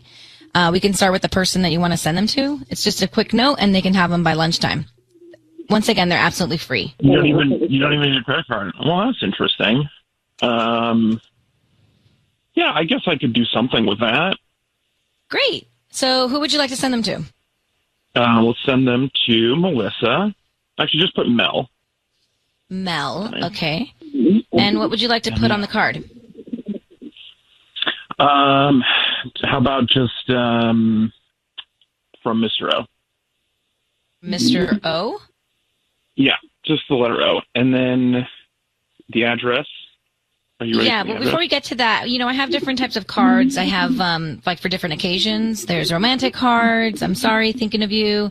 Is this a specific occasion, or can I put... Don't. I mean, it's already roses. Don't go over the top. Something, I don't know, neutral to slightly romantic. Neutral to slightly romantic. Got it. Okay. Hey, Rob, it's Ryan Seacrest. Your voice is being broadcast on the radio, and we have your wife, Julie, on the line. Can you tell her... What are you doing, Rob?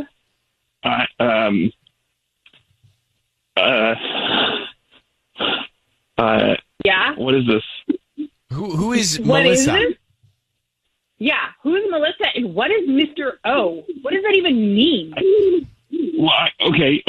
Hang on. It's not what it sounds like. Oh my god! Certainly, oh my god! Is this a nickname? Like when you wanted me to call you Big Dog? Well, no, it's nothing like that. No, it's not like that at all. No. It's not like that at all. You're just having flowers with someone named Melissa from Mr. O. Rob, listen, just come clean with your wife here. You clearly are having an affair with a woman named Melissa. Does she live in Culver City? No, it's more complicated than that. Okay, how complicated Explain. is it? I can't. I don't think. No, I can't. No, it's not. It's not that. It's not like that. Okay, well, you know what it's like? I'm going to my sister's, and do not contact me, and I will contact you when I'm ready. And right now, this is going to be a very long time from now, Rob. Julie, hang on. Hello? All right, we've lost them both. Well, I mean, it doesn't matter how complicated it is. He just sent the flowers to another woman calling him Mr. O. We could probably guess what that tells Neutral us. to slightly romantic flowers. Well, was he trying to throw you off with that? I don't know what that means, That's but clearly Kiss they're FM. romantic. So Ryan's Roses, let me take you there, and then you tell me what you think could be more complicated. Julie and Rob are married. We get Rob on the line. He sends the roses to Melissa. He basically acknowledges that he's cheating, but he says, it's more complicated than just me seeing Melissa. More complicated than that. So what you said that maybe there's a kid involved with the other woman that could be That's what the I'm thinking. complication? That would make it more complicated. Or this other Melissa girl is somebody that he has a past with, which he never ended before he got married. I don't know. But we for sure know he's seeing this other woman. It sounded that way. All right, Chloe's on the line. Chloe, good morning. How are you? Hey, I'm good, but Rob sucks. Yeah, he does suck. But I think you're going to say something that I heard too, and I couldn't figure out what it was. But you heard another woman's voice in the background at one point? Yeah, I feel like he was totally with this Melissa girl that he's clearly cheating on his wife with. I could hear, it was definitely sounded like a woman's voice in the background. I agree. I heard that too. Yeah, it was strange. And at first, he didn't want to go the flower route. Remember, he was just like, I'm not in the market for that. And then all of a sudden, maybe he went into like another room, and then that's when he was into the flowers. Wait a minute. I may need Tubbs on this, but there was some strange sound to that phone call. Do you think it's because Rob was with the other woman and she was on a cell phone in the same place? And that was why you were hearing this weirdness at times? Right, like all that weird noise. Like if you and I were on the cell phone, Tubbs, in the same room, there would be a weird delay at times, right? Yeah, because you're going to hear the sound coming through both microphones on the phone. I think maybe you're right, Chloe. Maybe she was there, and at I'm a first genius. she was in the background, and then I think she might have gotten on the call somehow. Mm-hmm. Yeah. He might have left the other room so she wouldn't know he was sending her flowers, so it was a surprise. Or Mel knows about all of this, Melissa, whatever she was called, and she knows about all of this, and she was listening in. But Chloe, I think you're right. He seemed to have been with somebody else. Yeah. Definitely. Shady. All right, well, thank you, Chloe, for uncovering that. We appreciate your investigative skills. Call me anytime you need a detective. Yes, and we do often.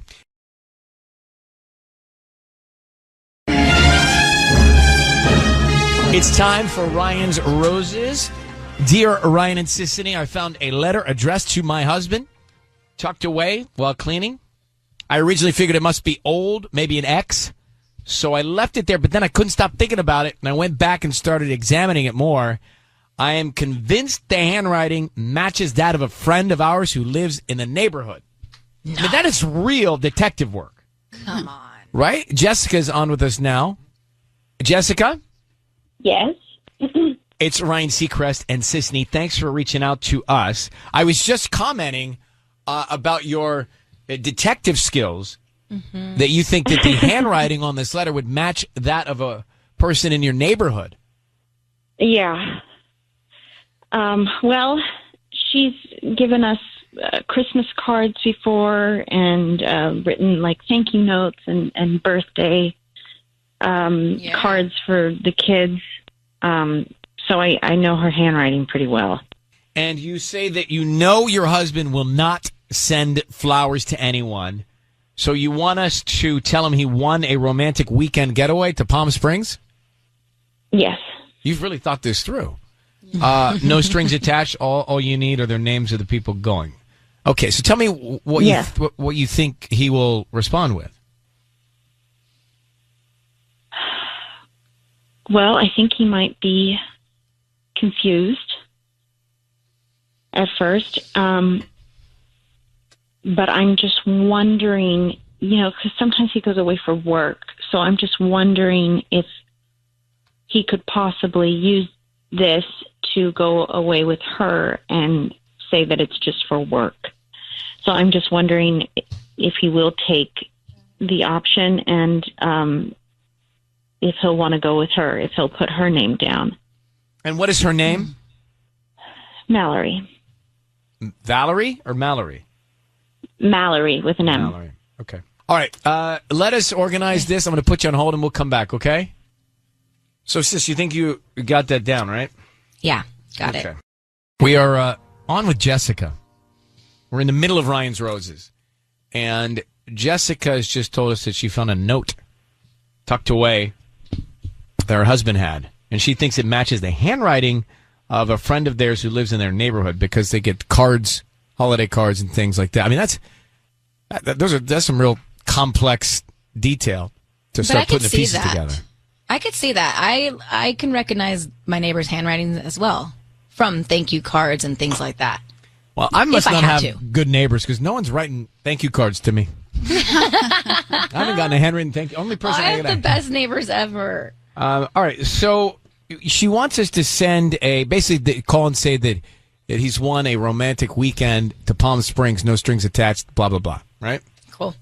Yeah. All right, so Jessica, we're about to do that. I just need you to say, Ryan, you have my permission to call, and then whatever your husband's name is on Kiss FM. Go ahead. Ryan, you have my permission to call on Kiss FM. Okay, so we're going to call him, and the other woman you're concerned about, her name is Mallory. Yes. Okay, be very quiet while we try to get to the bottom of this, and then we will tell him he's on the air after we try and get some info. Okay. Okay, good luck. Here we go.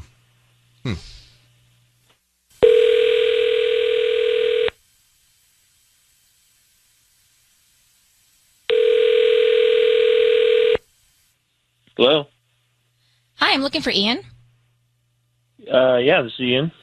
Hi, Ian. My name is Darcy. I'm calling from Express Destinations. Congratulations. You've been selected for a romantic weekend getaway to Palm Springs. It's a 2-night stay at the Desert Inn plus dinner for 2, and this is absolutely free. We just ask that you leave us a positive Yelp review. Is that something that you'd be interested in? I'm sorry, who is this again? My name is Darcy. I'm calling from Express Destinations. We can just start with the name of your guest, and if you want to think about it, we just need the name of your guest, and we can hold your reservation for 24 hours. You can give us a call back to confirm the best dates for you. I'm a little confused because I didn't actually sign up for anything like this. What company are you with? Right. Again? You may have purchased something online in the last 18 months and opted in to receive promotional offers from companies like ours. We're Express Destinations. Express? Yeah, I've never even heard of you. We're fairly new. That's why we're doing this promotion. So we just ask that you would leave us a positive Yelp review if you enjoyed the experience. We can just start with the name of your guest. Well, no, I'm sorry. I'm just a little concerned with how you got my name. I mean, I feel like I'm being set up for something here. So, did someone set this up? I have no recollection of that. We're just calling people to see if they would like this romantic getaway. Yeah, but I don't even know who you guys are though. I mean, I don't know how you got my name. I didn't sign up for anything, or I didn't pay. I didn't buy anything that would have this. So you would have online. That's how we get our database. It's pretty fine print, but I understand if this is not something that you're not interested in, we could move on. Well, yeah. I mean, I just feel like someone might have, set me up for this, and I don't. I'm trying to figure out who that. Ian, Hello? Ian, your voice is being broadcast on the radio. It's Ryan Seacrest. We have your wife Jessica on the line. So, Jessica, what did you want to say? Ian, hi. Why would you think you were being set up? Hi. I mean, I didn't sign up for anything like this, so I don't know what. Someone just called me out of the blue. Why are you saying you think it might be a setup? What would be the reason that you would need to be set up? Is there any reason? that you think this might be a setup? What? No, I'm just like, I don't understand how my information, like, I'm sorry, I'm maybe a little defensive or kind of confused of like, what's happening here, because I never signed up for a contest. Why did you say set up? Why not? I never signed up for it. I didn't set any of this up, so I don't know why I would be. Who would be trying to set you up? Like, what reason would you have to be set up?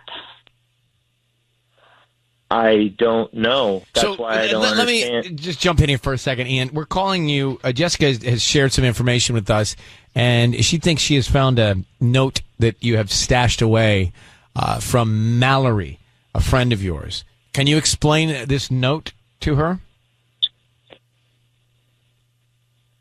No. Well, can you explain, Jessica, to Ian what you found? I found a note from Mallory to you, and it was talking about what a great time you have had and how much she likes you and how wonderful the times you've been spending together are and how she values them. So I'm really confused on why she would write that to you. Some of it kind of went into detail, so I'm kind of I feel bad that I found it, but I wasn't snooping. I wasn't looking for anything. I just kind of found it I was cleaning, and I'm wondering why she would be writing that to you. Is there something going on with her? I don't even know what is. I feel like I'm being like set up here in some weird joke or something. I don't know what is happening. It's not a joke. I found this note. I just want to know why she would write this to you. It was addressed to you. It was from her. It's her handwriting.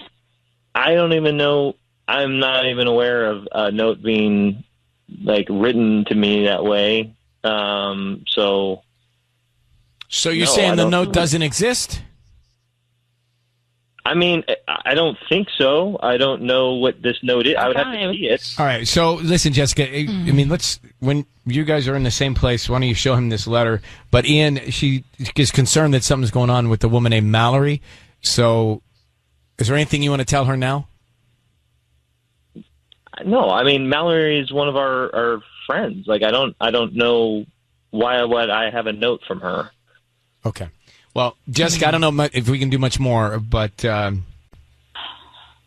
him the note and see how he responds. Okay. I mean, I know I found what I found. All right. Well, good luck to you both. Thank you very much. So, we're going in circles there. I don't know.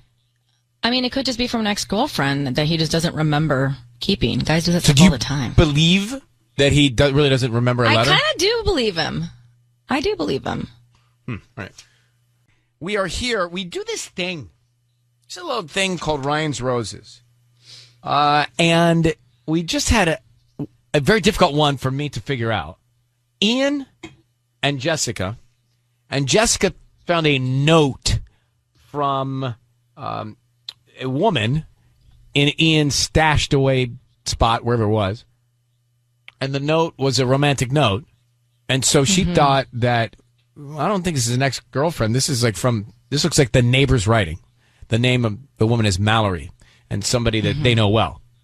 He, however, had no emotion or reaction from the get-go. Now, we didn't offer him roses. We offered him a romantic weekend getaway to Palm Springs per her request.